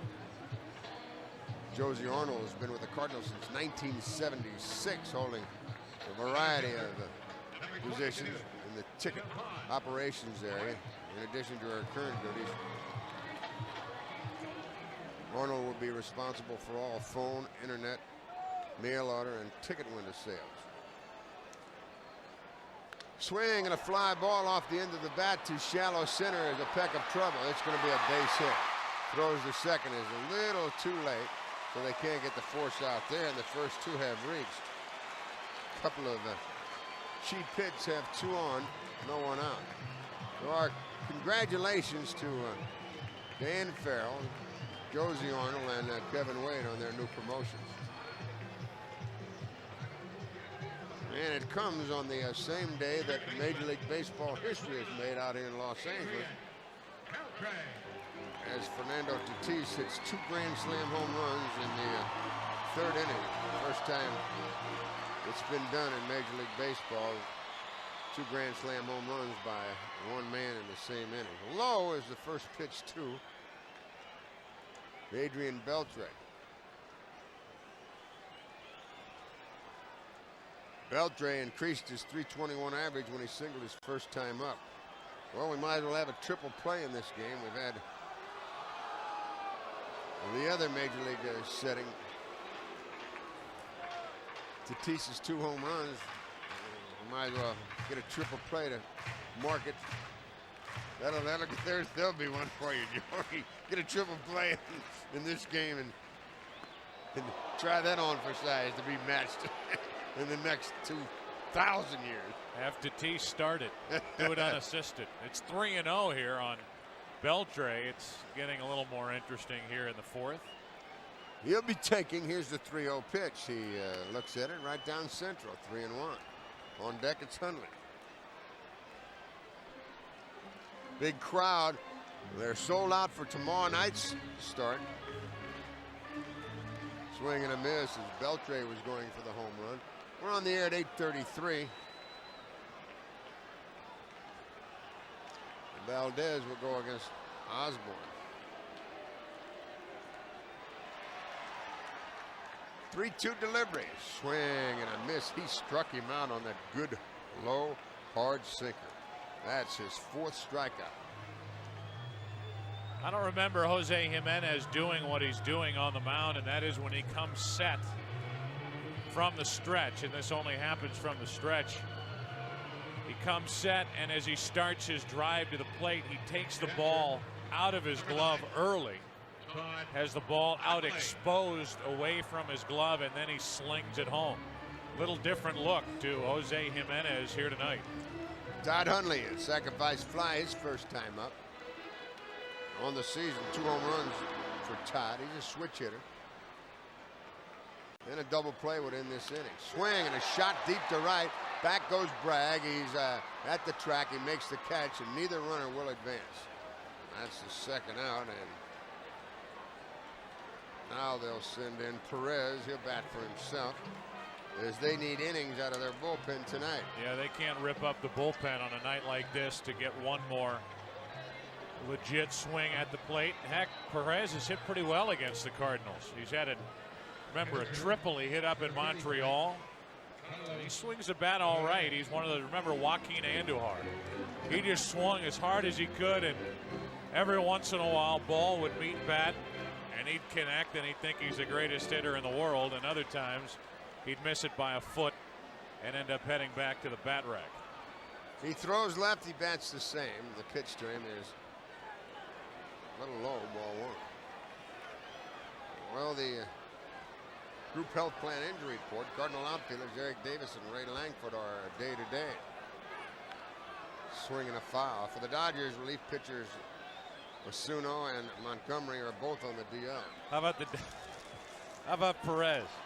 Beltre's up there taking a strike. Devon White's up there taking a strike. Eric Karros is taking a strike, but not Carlos Perez. No, he's going to swing the bat down by 9. He's going to hit a 10-run homer, right? Yeah. Hey, you go up there and swing, Carlos. That's a good idea. He's a 400 hitter lifetime. You know. That's crazy, isn't it? There's somebody rolling over right out in that cornfield in Iowa, man. They're rolling all over there. All right, it's a 1-2 count with first and second occupied. The pitch by Jimenez is outside low. Well, that ball is really dipping and sinking tonight. Sometimes it works against him because he has trouble keeping it in the strike zone if they don't swing at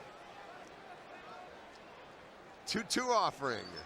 Swing and a miss. He struck him out, and that takes care of 5 strikeouts for Jimenez, and it takes care of 4 innings out here in Los Angeles. The Cardinals lead here 11-2. 5th inning begins, and Jose Jimenez walks to the plate. The Mets won at the Cubs today, 6-5.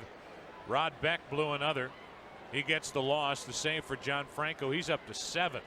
Philadelphia wins in Montreal 6-2. OJ over Hermanson, a home run for Bronier for the Phillies. Cincinnati at home beat Houston 7-5 with 3 runs in the 5th inning. Made Sullivan a winner. And a loser out of Chris Holt, save for Danny Graves, his 3rd. Hidalgo went deep for Houston. Vaughn for Cincinnati. A strike to Jimenez, who is 0 for 1 with a ground out and a sacrifice. Swing and a miss by Jose. Strike 2. Florida at home beat Atlanta 9-1 behind Livan Hernandez. He also homered in the game. Milwaukee won at Pittsburgh 9-1. Woodard over Peters. Woodard went the distance. Brian Giles, the only run provided for Pittsburgh, his 4th home run of the year in the 9th inning. Swing and a miss by Jimenez. He struck out, and that is the most disinterested at bat we've seen on this road trip. Jose is just ready to pitch, get his innings in, and get another victory. Arizona playing at San Diego. Arizona leads 5-4 after 6 behind Andy Benes against Sterling Hitchcock. Steve Finley has hit his 4th home run for Arizona. Gwynn, his 2nd, a 3-run shot, and the 3rd for the Padres. Fastball's a strike to Darren Bragg, and he's been involved tonight. 2 out of 3 with 2 singles and a run scored. Here's the pitch to Bragg. Swing and a miss.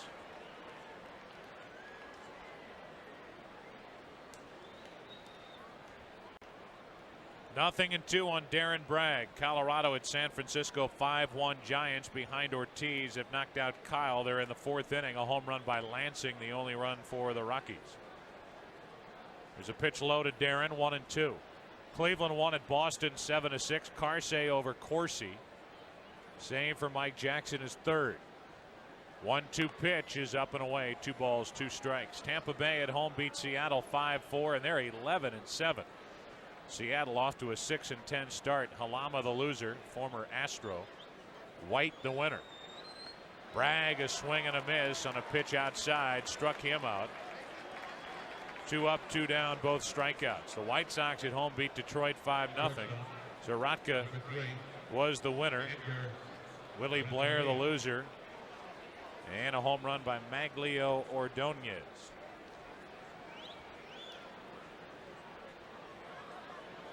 White Sox win at 5-zip. Edgar Renteria is 1 out of 2 with a single, a run scored, hit by pitch and a run scored. That was both in the 3rd inning. Those were both in the 3rd inning. He struck out his first time and he takes a ball inside. Baltimore at home gets a much needed victory, only their 4th of the year, 7-4 over Oakland. Renteria hits it hard, but right at Adrian Beltre. 3rd baseman has it, flips it across to end the inning. Bottom of the 5th inning, it's 11-2 St. Louis. This bottom of the 5th inning, 11-2 Cardinals. Jimenez back to work. His pitch to Young is over but low, ball 1. Eric Young tonight is 1 out of 2. Singled and scored a run in the 1st inning. Here's a strike. 1-1. Dodgers led 1-0 after 1, 2-0 after 2, and were smacked in the face with 11 runs by the Cardinals in the 3rd. Here's the 1-1 to Eric Young. He pops it into right center field. Pretty well hit, but Bragg back to get it. In front of the track, puts it away, 1 down. Right now, it's your quality Ford dealer. Qualified buyers can get incredibly low 0.9% APR financing or big cash back on the fun and rugged Ford Ranger. Ford is the official car and truck of the St. Louis Cardinals. If the Cardinals win tonight, by the way, they will be assured of coming back to St. Louis in 1st place. They've had a picnic in the park out here, but it's Chan Ho Park, giving up all 11 runs in the 3rd inning. Vizcaíno now at the plate, takes a ball at the shoe tops for ball 1 from Jimenez. This crowd will start to thin over the next couple of innings. They still want to see Big Mac. He leads off in the bottom of this 5th. I think when he bats, if he bats in the 8th or so, they might depart. 2-0, and now the next from Jimenez is a strike to Vizcaíno, 2-1. They may have had all they want of the home runs here tonight, though. And we may get a rare Manny Ibar sighting tonight before the end of the night. Jimenez deals and a chopper to short. Renteria gets the high hop, guides it across, 2 away. Cardinals need to get Ibar a little work out of the bullpen. You know they're not going to stretch out Jimenez on a night like this.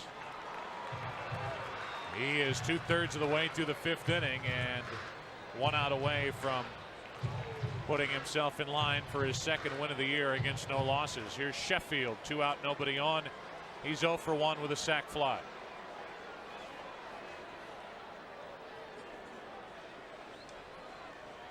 The pitch from Jimenez. Popped up. That'll do it for the 5th inning. Who wants it? On the infield, let him have it. It's Tatis. He staggers, has it, inning over. Dodgers go in order. After 5, Cardinals lead 11-2. Mark McGwire's 4th at bat of the night as he leads off the 6th inning for the Cardinals, up by 9, 11-2 over the Dodgers. McGwire has struck out, singled, and flied to right. Outfield couldn't be deeper. The pitch from Perez. Pop foul, back and out of play right side for strike 1. Carlos Perez took over in the 3rd inning for Chan Ho Park. It went 2 2/3, allowed 11 runs on 8 hits, struck out 2, walked 3, hit a man, and allowed 3 home runs. 2 grand slams to Fernando Tatis in the 3rd. The 0-1 pitch inside. You heard me right. If you're just joining us, We had baseball history here tonight. 2 grand slams by Fernando Tatis. First man ever to do it in the history of the major leagues in the same inning. Here's a pitch up to McGuire and the count 2-1. 10th guy to do it twice in the same game. Only the second National Leaguer is Fernando Tatis. But the first ever in the same inning.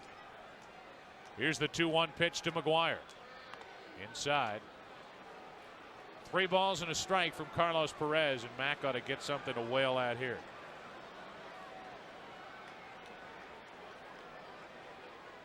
The pitch from Perez on the way, and a swing and a miss. Pulled the trigger a bit too quickly, and he came up empty. 3-2.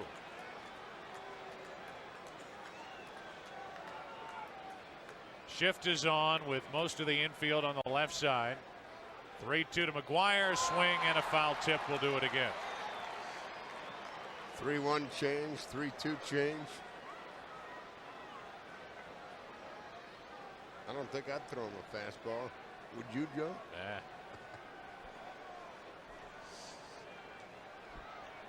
Carlos Perez ready. His 3-2 pitch on the way, and it's strike 3 called. McGuire didn't like the call. He had started to take a walk down to first.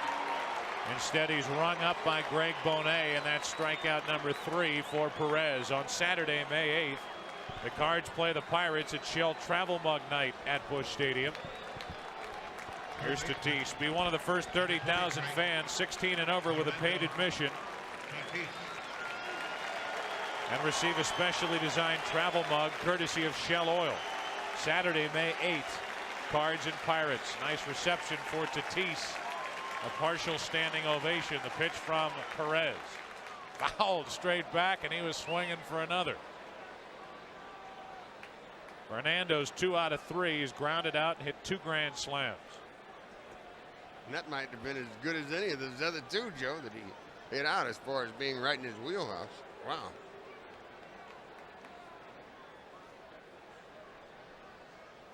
Here's the 0-1 pitch from Perez. It's inside corner, strike 2, and the zone of Greg Bonet is widening as we go.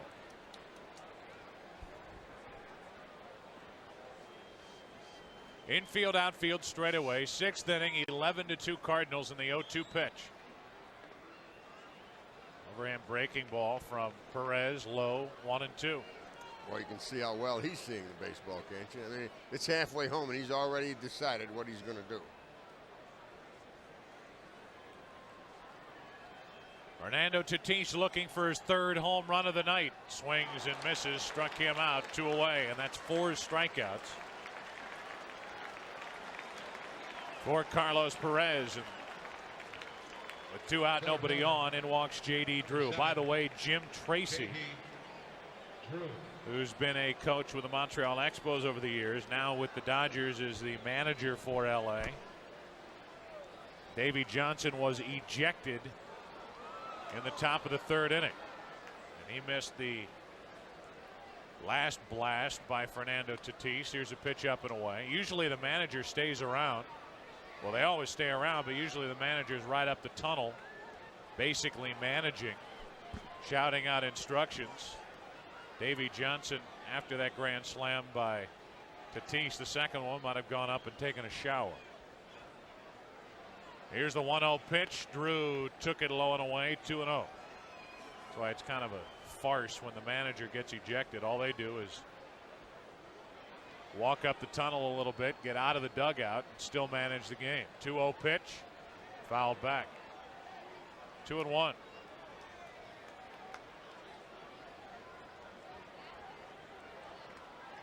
But the crowd got a kick out of the argument that Davey Johnson got into with Greg Bonet. Here's the 2-1 pitch to J.D. Fastball up and away, coming up on 9:30 here in Los Angeles. This trip couldn't be going any better. The 3-1 pitch from Perez. Drew pounds it into deep center. Back at the track at the wall. Goodbye. J.D. Drew gets number 2. And the Cardinals take a 12-2 6th inning lead. How strong is he, Joe? A changeup. He went down after it, and he hit it to the deepest part of left center, the opposite field. And I want to tell you, that thing went about 15 rows up. 26. Eli Marrero. That was crushed. And you're right, that was all him. Lifting it out into more center than left. And up into the seats. Devon White hardly turned. Well, he turned just to see how far it would go, but he knew he had no chance at it. And can you believe 33 home runs in 10 games here at Dodger Stadium? I'm telling you, those foxy people, Joe, are putting rabbits in those baseballs. Marrero gets a base hit up the middle, and he's on with 2 out. Eli Marrero, who came in at .333, is homered and now singled tonight. Let's pause for station ID. Mount Vernon, Illinois joins us on WMIX. Now the throw gets away as it came back into the infield. That'll be an error as Hundley wasn't watching. Perez threw it to the plate, I think, in order to get a new baseball, and threw it right past Hundley. I don't think any cameras were on it. There it is. Well, the shortstop threw it in, Joe. Vizcaíno missed Perez, and it rolled past the plate and all the way back to the backstop. The bat boy was out trying to get the bat and almost hit the bat and the bat boy went back there. So that should be an error on Vizcaíno. It is. Runner at second, 2 out. Polanco takes a strike. We never did give the station break. Placido is 0 for 1 with a walk, a run scored, and a ground out. Hit could make it. The 13-run pool. It's 12-2 right now. Cardinals lead it. 6th inning. Here's the 0-1 pitch. Ripped down the left field line, caught by the third baseman Beltre as he took a double away from Placido Polanco. We'll give you the break in the bottom of the 6th inning going there. Cardinals up now thanks to a home run by J.D. Drew. It's been a 4-home run night. 12-2.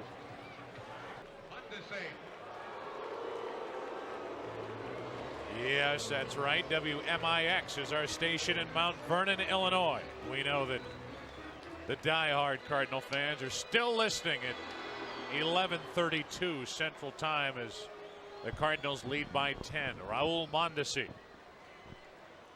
waits for the first pitch. He's 0 for 2. Jimenez cruising to victory number 2, deals, and it's low and away for ball 1.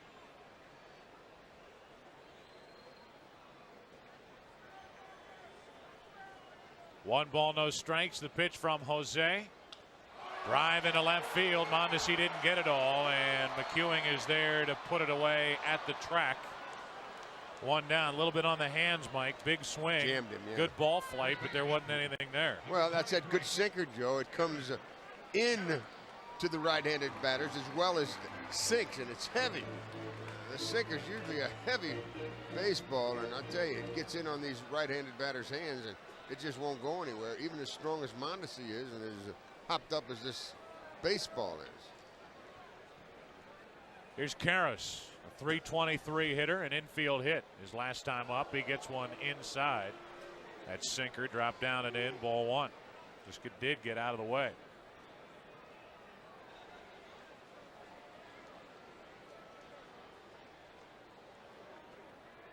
The 1-0 pitch. Karras rips it down the left field line, foul. Home run distance, but jerked foul, 1-1.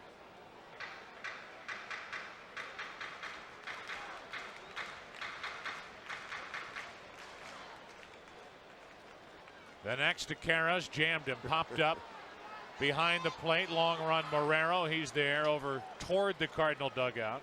2 up, 2 down. Financial success requires a quality-focused, long-term strategy. It's about time in the market, not timing the market. Visit www.edwardjones.com or contact your local Edward Jones investment representative to put these proven strategies to work for you. It's about time in the market, not timing the market.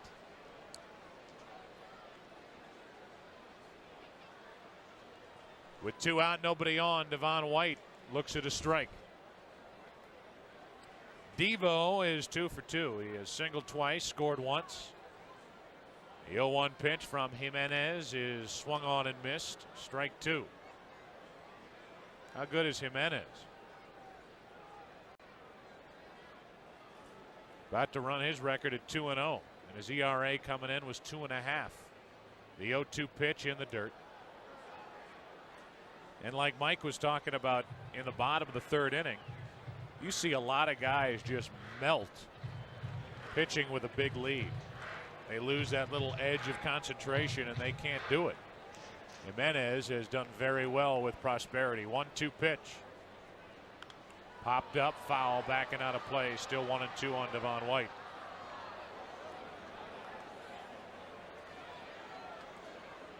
Nice night here in LA. A little cool, but really pleasant here at the ballpark. Big crowd. A 1-2 pitch. White. Ooh, checked his swing on a pitch just outside. 2-2. A lot of anticipation with McGuire playing for the first time during the regular season out here, and they're sold out for tomorrow night. Few for Sunday left. 2-2 pitch. Strike 3 called over the inside corner. Devon White doesn't like it, doesn't say anything, but upset as you can tell.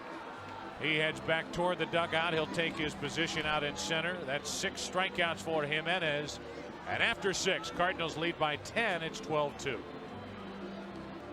Well, back to the mound goes Carlos Perez. He's done a good job since he entered the game.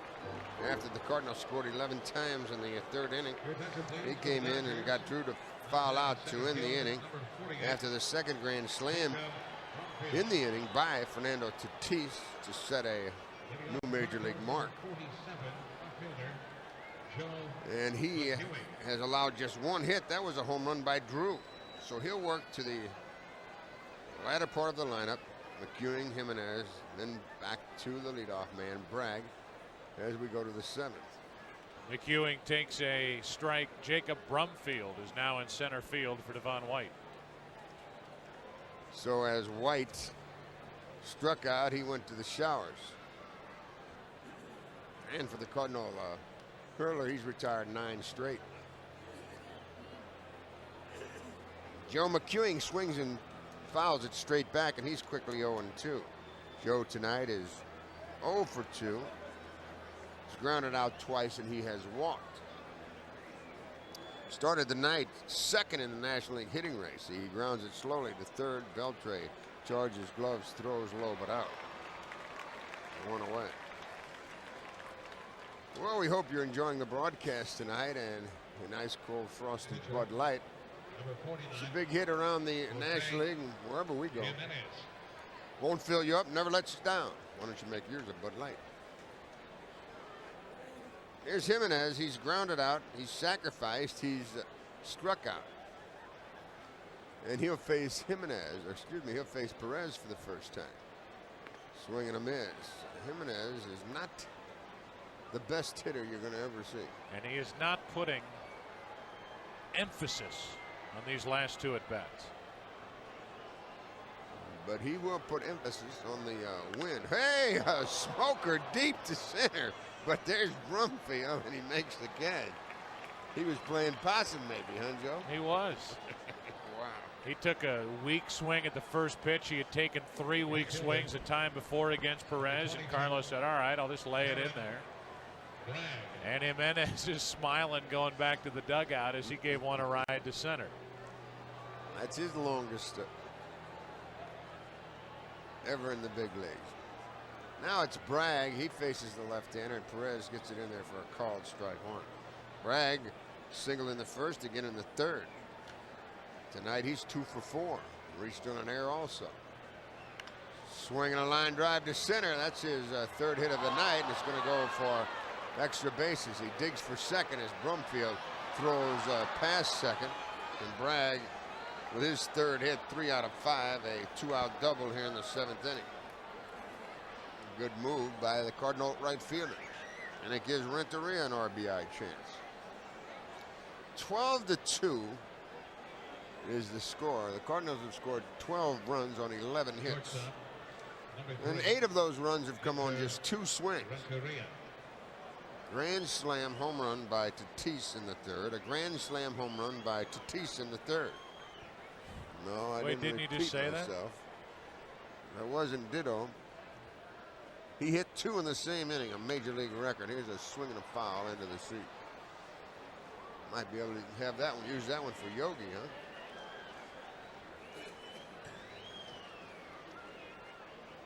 Believe me, everybody in baseball before probably 10 a.m. tomorrow is going to know what happened here tonight. I mean, that's major news, and that's something that all these teams and clubhouses will be talking about. Ground ball to short, booted by Vizcaíno. That is the 3rd Dodger error of the night. He's 6. The easiest of chances. He boots it. Now McGuire could make it 15-2. As he comes in, Big Mac tonight has a single. He's 1 out of 4. He's struck out twice and he's flied to right once. And you watch this place exit after Big Mac hits here. Big Mac may exit after this. Yeah, that's a good point, Joe. He calls time now as he kicks at the dirt in the batter's box, knocks the dirt from his cleats, and sets himself. They're at the corners, 1st and 3rd, 2 on, 2 out, and the pitch to McGuire. Half swing, he holds up, but dips low and inside, and that's a dangerous. You miss in there, and McGuire will put a missing baseball into play.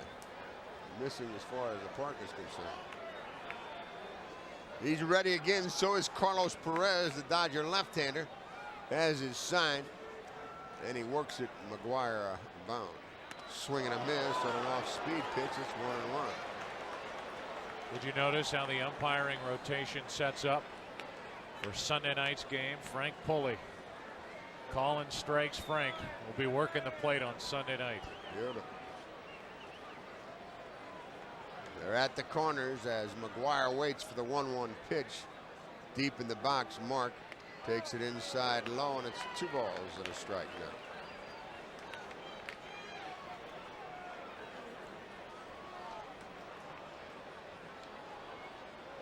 Sheffield deep in left, Brumfield deep in left center, Mondesi the same in right.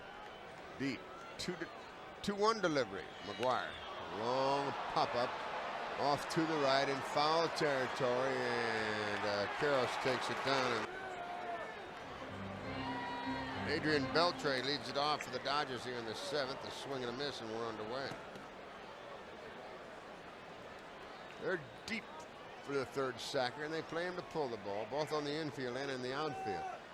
Cardinals lead by 10 here over the Dodgers, looking for their 10th win of the season against only 5 defeats. Breaking pitches low, evens the count, 1-1. And the Cardinals with the win here will win for the 7th time on a road trip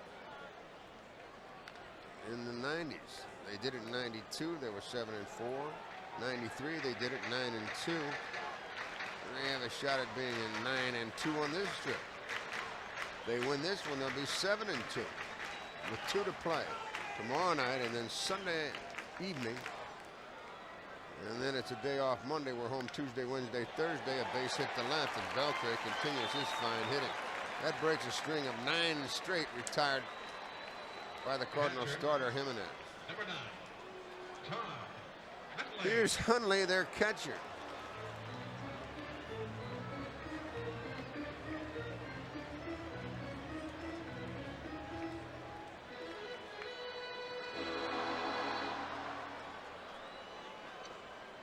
Hundley has a sacrifice fly. He's hit deep to right. They play behind the runner at first. This time is called. Hundley stepped out. On deck comes a pinch hitter. It'll be Grizzolanic to bat for Perez.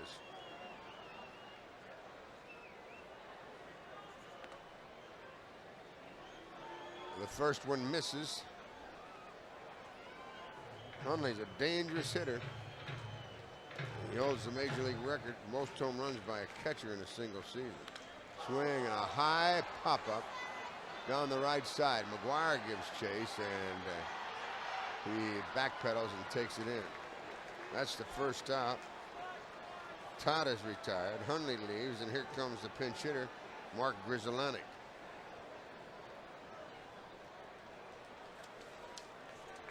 Grizzolani picked up from Montreal. It's a fine, young-looking player. Grizzolani off to a slow start. He's hitting just .212, has 11 hits and 52 at-bats, a home run and 2 runs batted in. 1 on, 1 out. Cardinals look for their first double play of the night. It's low for a ball.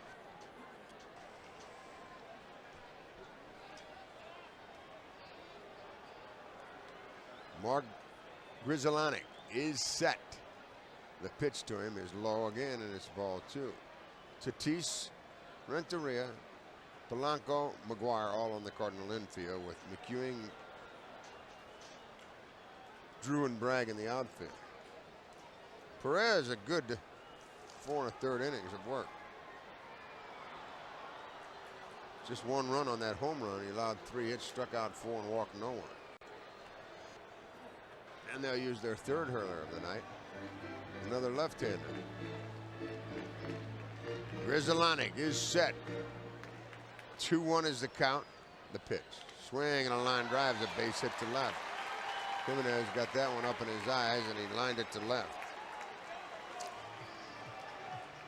Second hit here in the 7th. Well, you know, the Cardinals have their own website now. It's a very easy way you can purchase tickets.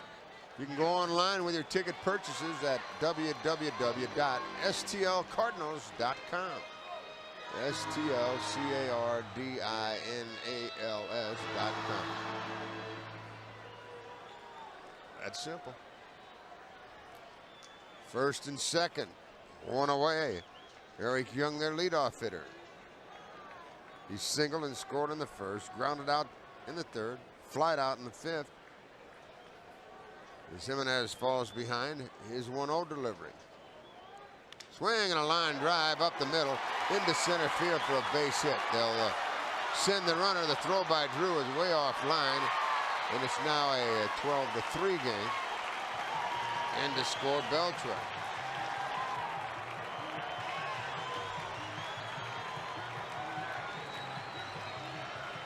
It's the 9th hit of the evening for the Dodgers, but they're still on the short end. They trail by 9. And Jimenez is not a very good fielding pitcher. He's not ready when he throws the baseball. He doesn't think it's going to be hit back at him, and that one went right by him. If he would have caught it, it would have been a double play. But it's an RBI hit for Young, his 2nd hit of the night. And now standing in is Vizcaíno, the shortstop. Jose has a hit. He's 1 out of 2 with a sacrifice. Hitting .290. From the left side, he takes it outside, and it's 2-0. Tatis is in at 3rd. Everyone else back. Now Fernando comes over and says something to the Cardinal hurler.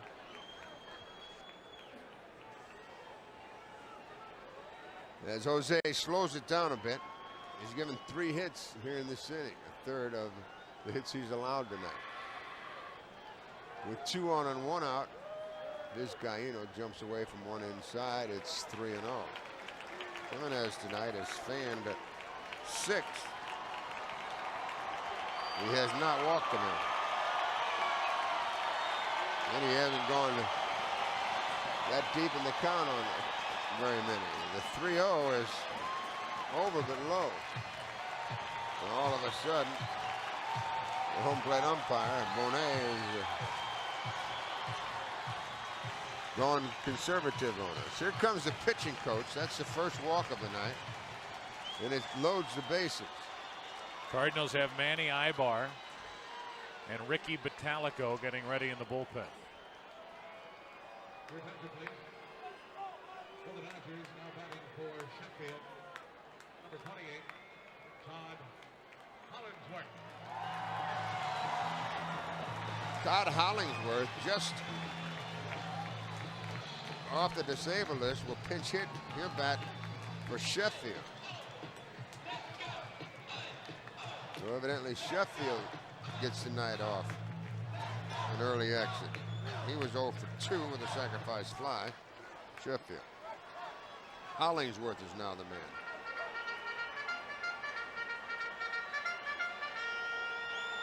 One run in for the Dodgers here in the 7th. Cardinals still lead it by 9. They could take a chunk out of that here, though, with the bases loaded, 1 away. Todd Hollingsworth swinging a ground ball too short. Out at second and safe at first as the run scores. It's 12 to 4, but what we're interested in are outs. I would think this would be it for Jimenez, and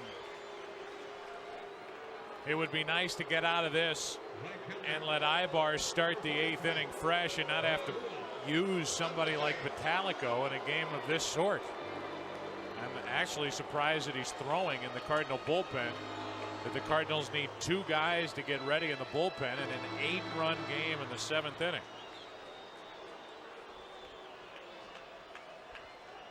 Darren Curry, Diana Diffie, and Scott Montgomery say hi to the folks back home. First and third, 2 on, 2 outs. As their big home run threat, Mondesi, 0 for 3 tonight at the plate. Rawl has grounded out, struck out, and flied out.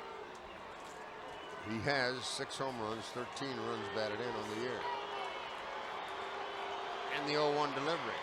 Popped up. It's on the infield as Polanco backs up into the outfield and makes the catch, and the inning is over. There is a big, big out. After 7, the Cardinals lead the Dodgers 12 to 4. The Dodgers make a number of changes. They have a new pitcher,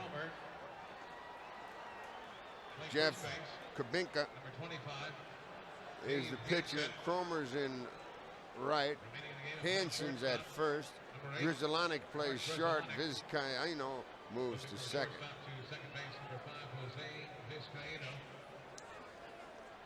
Now pitching, number 45, Jeff Kubinka. Kubinka is the new hurler. He follows Park and Perez to the mound.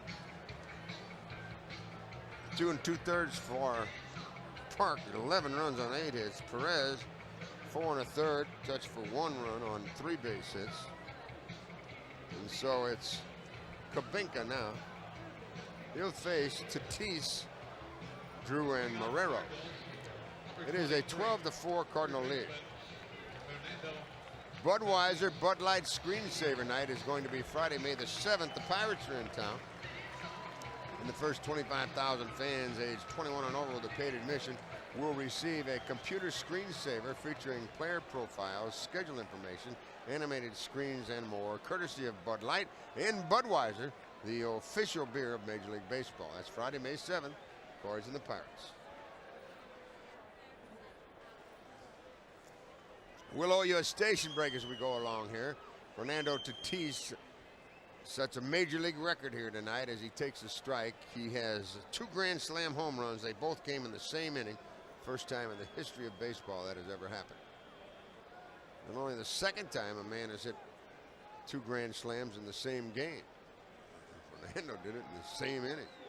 Inside is the pitch to him. It's 1-1 now. So he leads the league now in RBIs with 8 tonight. He has 19. He swings and fouls it past third. This is the Cardinals Baseball Network.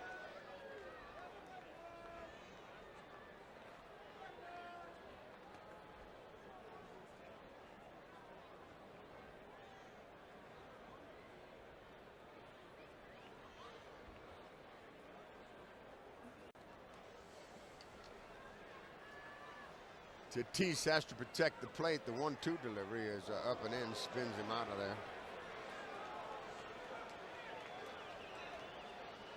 He just walks back in. Knocks the dirt from his spikes. Kicks at the dirt and walks in. He's set. The 2-2 delivery. Headed home. Swing and a miss on a changeup that gets away from the catcher, and now the pitcher's going to throw him out. There's one for you. We're seeing it all tonight. A strikeout, and the assist goes to the pitcher. He got him twice. Now it's Drew, and JD is slowly, surely rounding in to his hitting slot. He's doubled and homered tonight. He's 2 for 4. And he has 2 home runs on this road trip. Got one in Milwaukee. The pitch to him from the lefty is way high, ball 1. And it doesn't matter whether it's a left-hander or a right-hander. This guy doesn't alter his stance or swing one iota. J.D. Drew, Cardinal rookie outfielder. He's set. The pitch, swing and a miss. He took a little off, and he had J.D. fooled. 1-1.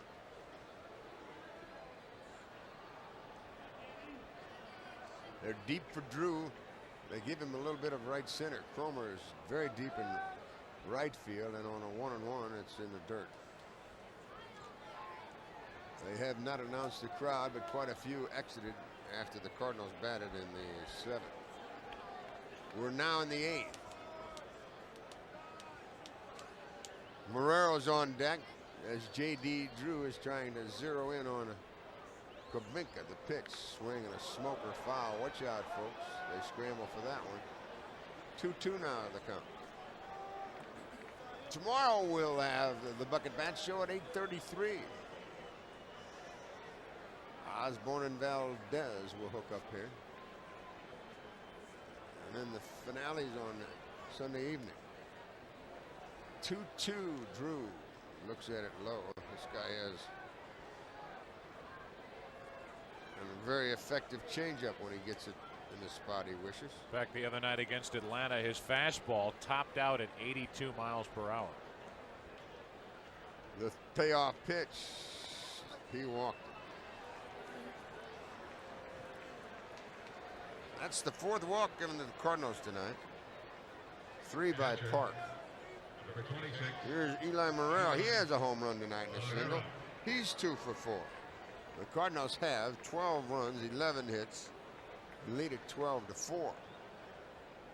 They play behind Drew at first. Marrero also had a home run in the Cardinal 3rd inning when the Redbirds played at 11.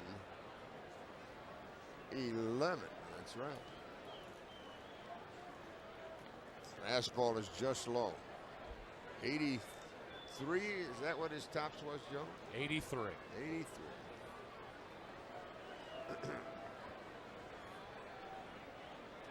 Old Jim Jackson used to get it up there faster than that, didn't he? That's right. In the dirt, blocked by Hundley. This is the spot right here in this booth, Joe, that our old buddy sneaked in one night, and we had a game about like this. The Cardinals were on the wrong end of it. Jonathan Winter. It's a good tape. Trying to think of what he called himself that night. Whip Willis, that was it. Oh, Whip Willis. 2-0 delivery. Marrero pops it up. Sky high on the infield. Vizcaíno, the second baseman, has it. That was a major league pop. 2 away for Palacido. He said he lived in a trailer home, and a tornado came through and picked up the trailer home, and they were up in the funnel cloud for a week. He was an old broken down pitcher, wasn't he? Whip Willis. Yeah. Gosh, he's funny. One night we were at a restaurant up in San Francisco, and he walked in. He came, sat at our table, entertained us for an hour and a half. Yeah. Here's the pitch to Polanco. He had that last big TV show he had. I forget the name of it and everything, but they hadn't come out with it yet, and everybody was. He had a big party. It was all the sponsors and the producer. He didn't even eat with it. He came over and sat with us. His agent almost went nuts. Ball 2 is low. Oh my goodness gracious! This was after Mork and Mindy, right? Yeah. Oh yeah. This was his last one of his last shows. Either the last one or the second last one he had on TV. 2-0 delivery is headed to Polanco. Strike called as it was borderline. It's 2-1. Drew's at first, 2 away, 8th inning. 12-4 Cards. They're deep for Polanco. They're playing him like McGuire. Swinging a foul. Brumfield very deep in left center.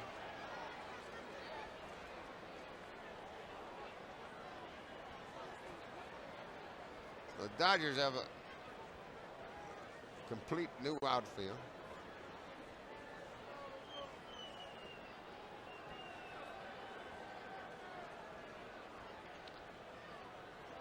As the Cardinals bat here in the 8th, 2-2 pitch. Polanco hits it high, deep down the left side, but it'll be a handle in the corner, and that takes care of the Redbirds as they strand their 7th. We have played 7.5. Cardinals 12 and the Dodgers 4. Cardinals have a new battery. It's Manny Ibar and Castillo. Bottom of the 8th, Cardinals lead it by 8. It's a 12-4 Redbird lead. Cardinals got 11 runs in the 3rd, a home run in the 6th inning by J.D. Drew. Cardinals have 4 home runs tonight, 2 by Tatis. Fernando Tatis became the first man in the history of baseball to hit 2 Grand Slam home runs in 1 inning. He did it in the 3rd here tonight. Jimenez, 7 innings, 4 runs, 9 hits, struck out 6, walked 1. He can be the winner. He cannot be the loser. If he gets this victory, he'll be 2-0. Bottenfield is 3-0. And the Cardinals are trying to increase their lead in the Central Division to 2 full games. If they hang on, they will be up by 2 in the Central with a record of 10-5. Leading off the Dodgers, number 25, first baseman, Hansen. Hansen will lead it off here in the 8th. He bats for the first time. He took over for Karras at first.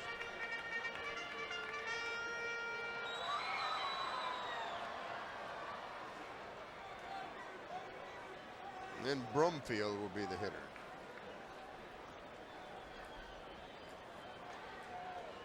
Manny Ibar will get some work here. Try to get the final 6 outs. Right-hander fires, swing, and a home run if it stays fair. It is foul.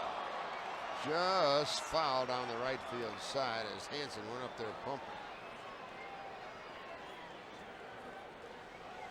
Souvenir for a lucky fan here in Los Angeles tonight. Hansen has been to bat just 8 times, and he has 6 hits. 2 of those hits have been home runs, and he Durner just did his 3rd.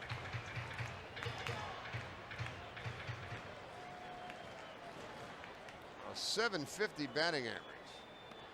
Steve Wright call, fastball inside corner, 0-2. The paid attendance here tonight, 46,687. About half still remaining. Outside and low. 1 ball, 2 strikes.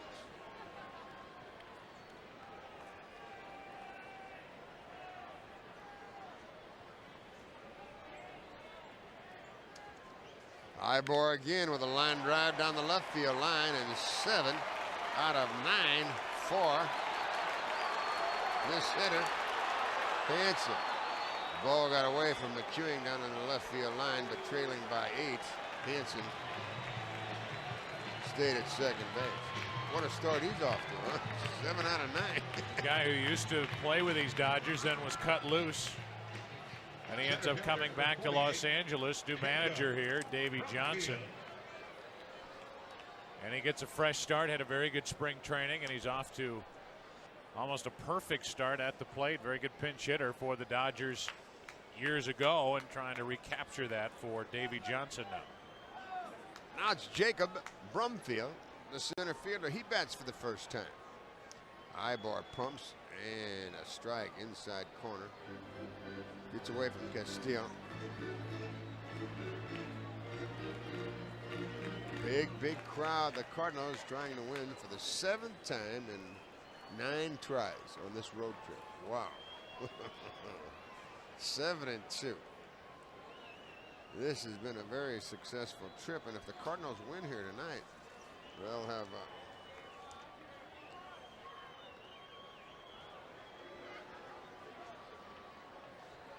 won a whole bunch on this trip. Try to win for the 7th time on a road trip in this decade.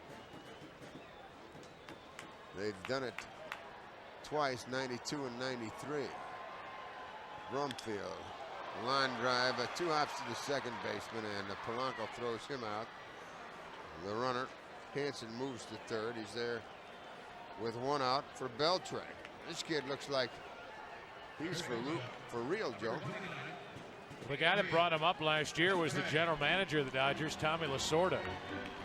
He brought him straight up from Double-A. And it might have been a little too soon.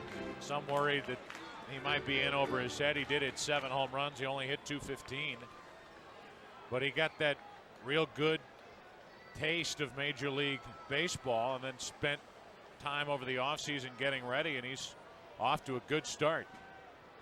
He started the night batting .321. He singled in the 2nd, struck out in the 4th, singled again and scored in the 7th. He's 2 for 3. And his batting average on the rise. Joe will have a very busy scoreboard show for you, and we'll have a couple of plays of the game. Steve Wright call 1-1.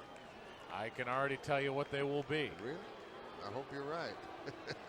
I hope it doesn't change. Cardinals doing all of this without Eric Davis tonight, without Ray Langford. They're having a great start for 99. Ground ball is fair.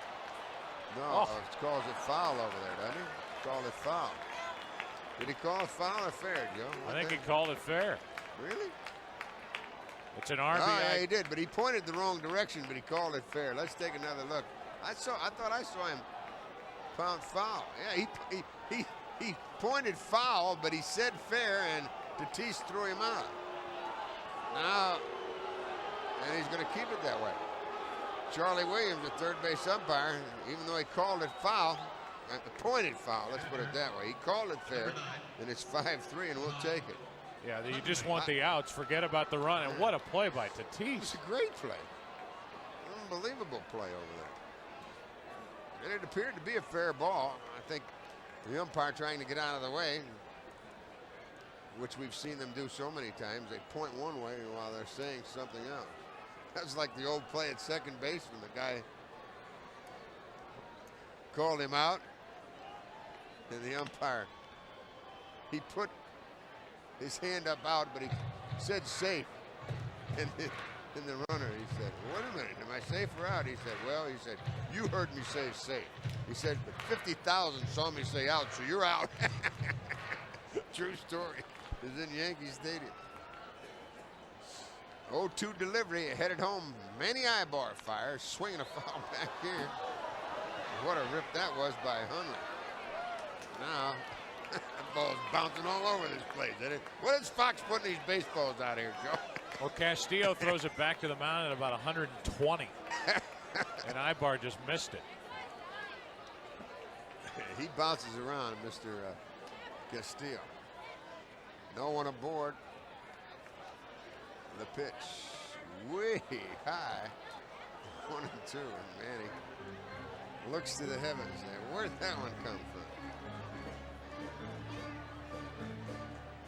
I bet you these people are doing double takes, the ones that came in late, and they see 11 runs in the third for the Cardinals. 12-5 is the score. Swinging a foul back here. That ground ball by Beltray scored the runner. Hansen to make it 12-5. Give Beltray his 8th RBI of the season. Ibar is trying to get the final one past Todd Hundley. Hundley is 0 for 2 tonight with a sacrifice fly. He's standing in from the left side. He's a switch hitting catcher. He jumps away from ball 2. On deck, it's Grizzolani. Ibar is just happy to be out there. He's Been a while for Manny Ibar, who makes only his 4th appearance of the year. He pumps it in, swinging a foul back here. Huntley's a good hitter, and he's getting some good ribs, but it's still a 2-2 count. Ibar last appeared when the Cardinals were in Pittsburgh. In that second victory, second game of this trip, when he relieved Kent Mercker and he got the win. He gets a sign from Castillo, and he rocks back, brings home the 2-2 pitch, way high. You sure don't want to walk. You don't want to walk anyone when you're up by 7 runs in the 8th inning. You wouldn't walk Babe Ruth and Mark McGwire with a 7-run lead. Not on purpose anyway. Here's the payoff pitch. Hundley swing and a foul. We'll do it again. That thing goes into the upper deck. They scramble for it. One guy takes a header. They help him up. He's all right. This is the place, Joe, where the guy leaned over this railing down here, slipped, was headed down to the box seats and caught that guide wire there and held on with a guide wire. 3-2 delivery. Ibar 2. Todd Hundley out here in Dodger Stadium. It's coming now. Swing and a miss. He struck him out. Looked like a slider or a cutter. McEwing will lead off for the Cardinals in the 9th inning. Jeff Kubenka back to work.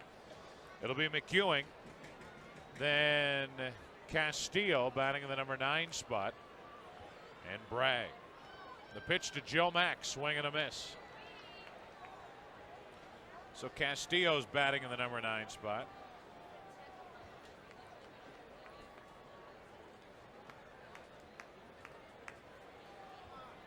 The next pitch from Kubenka on 0-1. McEwing a swing and a miss, strike 2, trying to go to right. We've seen history here tonight at Dodger Stadium in an 11-run 3rd inning, featuring 2 grand slams by Fernando Tatis.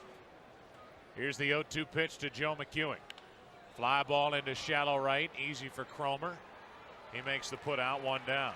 That's 3 in a row retired by Jeff Kubenka. We've talked on this trip already about Donovan Osborne. The Cardinal left-hander has made 3 starts, and the Cardinals have lost all 3 games he has started. They'll try to break that string tomorrow night, and if that happens, then this trip, no matter what happens the rest of the way, will be one of the best in recent memory, especially considering the injury situation. Obviously no Matt Morris, no Alan Bennis. But with no Ray Langford and tonight no Eric Davis, that's something. Castillo lines one to short. Caught by Gresselanek, 2 down, and the batter will be the leadoff man Bragg, who's been on base 4 times tonight. I think having a leadoff guy that gets on base isn't important. He singled in the 1st, singled in the 3rd to start an 11-run rally, scored 2 runs in that 3rd inning, doubled in the 7th. First pitch from Kubenka to Darren Bragg is headed in. And it's a strike over the outside corner. In the bottom of the 9th inning, Gresselanek, Cromer, and Vizcaíno will bat against Manny Ibar. 12-5 Cardinals. Here's a bouncer into the plate. 1 ball, 1 strike to Bragg.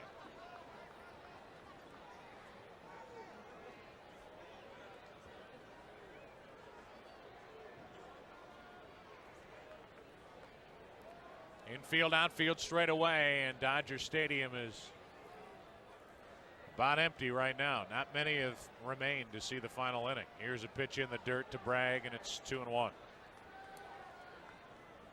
First meeting of these two during the regular season.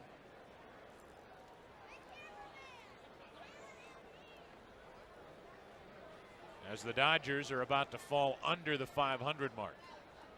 Here's the 2-1 pitch to Darren Bragg from Jeff Kubenka. Swing and a miss. 2-2.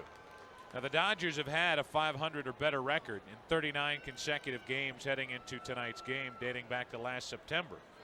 That's about to end. Here's the 2-2 pitch.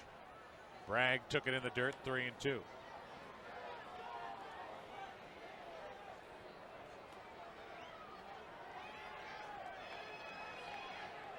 Cardinals trying to get off on the right foot here tonight. I mentioned Osborne and Ishmael Valdez tomorrow night. And then on Sunday night, Kent Bottenfield will work.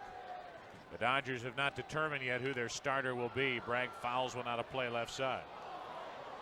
Just to clean up all the business for tonight.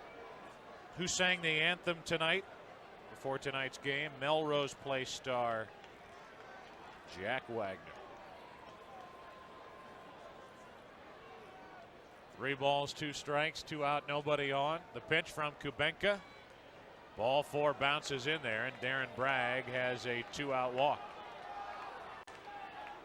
That'll give Edgar another at bat.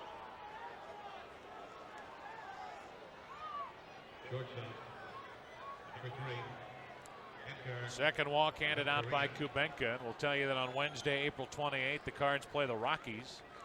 It's Ameritech Pin Night at Busch Stadium. The first 30,000 fans with a paid admission receive a specially designed pin highlighting Mark McGwire's record of 3 consecutive seasons of 50 or more home runs. Wednesday, April 28th. That's this coming Wednesday. Cardinals battling the Rockies. 1 on, 2 out. The pitch to Renteria. Swing and a miss. High fastball from Kubenka. People heading out the exits here at Dodger Stadium. Cardinals should up their mark to 10-5. The 0-1 pitch is popped into center. Jacob Brumfield is there. He puts it away and the inning is over. Cards get a walk, strand their 8th. For 1. With a single and a run scored, he entered as a pinch hitter in the 7th. Cardinals trailed 1-0 after 1. An RBI on a sac fly by Gary Sheffield. Trailed 2-0 after 2. A sac fly by Hundley. Here's the first pitch to Gresolonic. It's outside for ball 1. The Cardinals erupted for 11 runs in the 3rd inning. 3 home runs in that inning. The 1-0 pitch drills Gresolonic in the middle of the back. Gresolonic hit by a pitch. Ibar gets him. Gresolonic will head down to first, hit by the pitch. Right fielder, number 7. So the leadoff man is on. Cromer. That'll bring in Trip Cromer. Anyway, the Cardinals got 11 runs in the 3rd inning.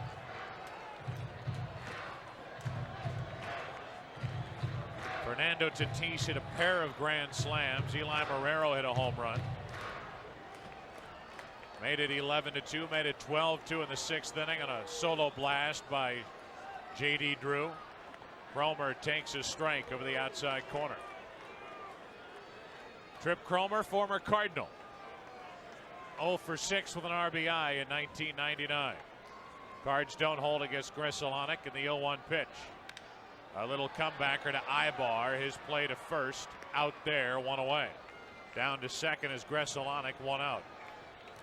Cardinals led 12-2 until the bottom of the 7th inning when the Dodgers got 2. Driven in by Eric Young and Todd Hollandsworth. And a single tally in the 8th inning for the Dodgers. Driven in on an RBI ground out by Adrian Beltre. It's 12-5, 9th inning. Runner at second, 1 out.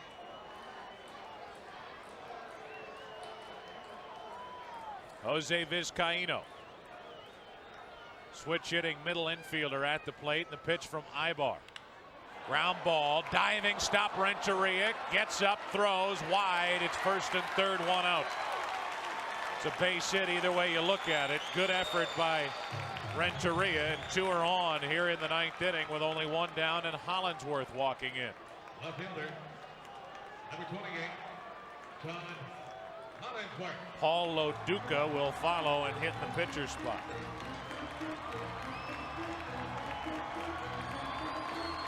Hollandsworth 0 for 1 with an RBI ground out. Runners at the corners, 1 away. 12-5 Cardinals, 9th inning. Ibar has hit a man, allowed an infield single, and he deals with Hollingsworth.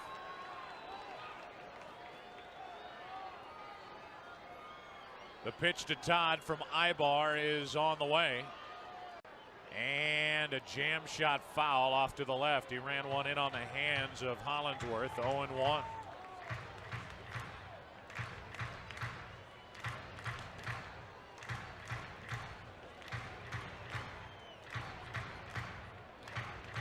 Hollingsworth gets back in. Runners at the corners, one down. Cardinals lead by 7. No action in the bullpen at the moment. Here's the 0-1 pitch. Hollingsworth out in front, pulls one foul off to the right, and the count goes to 0-2.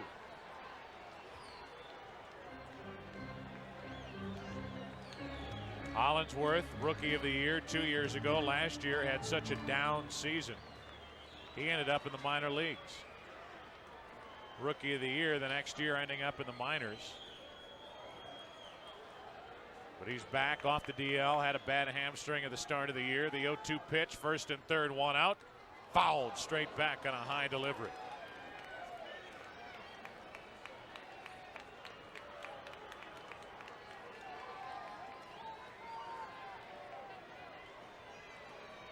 Still 0-2 on Hollingsworth, and again it's Loduca, young catcher, waiting on deck.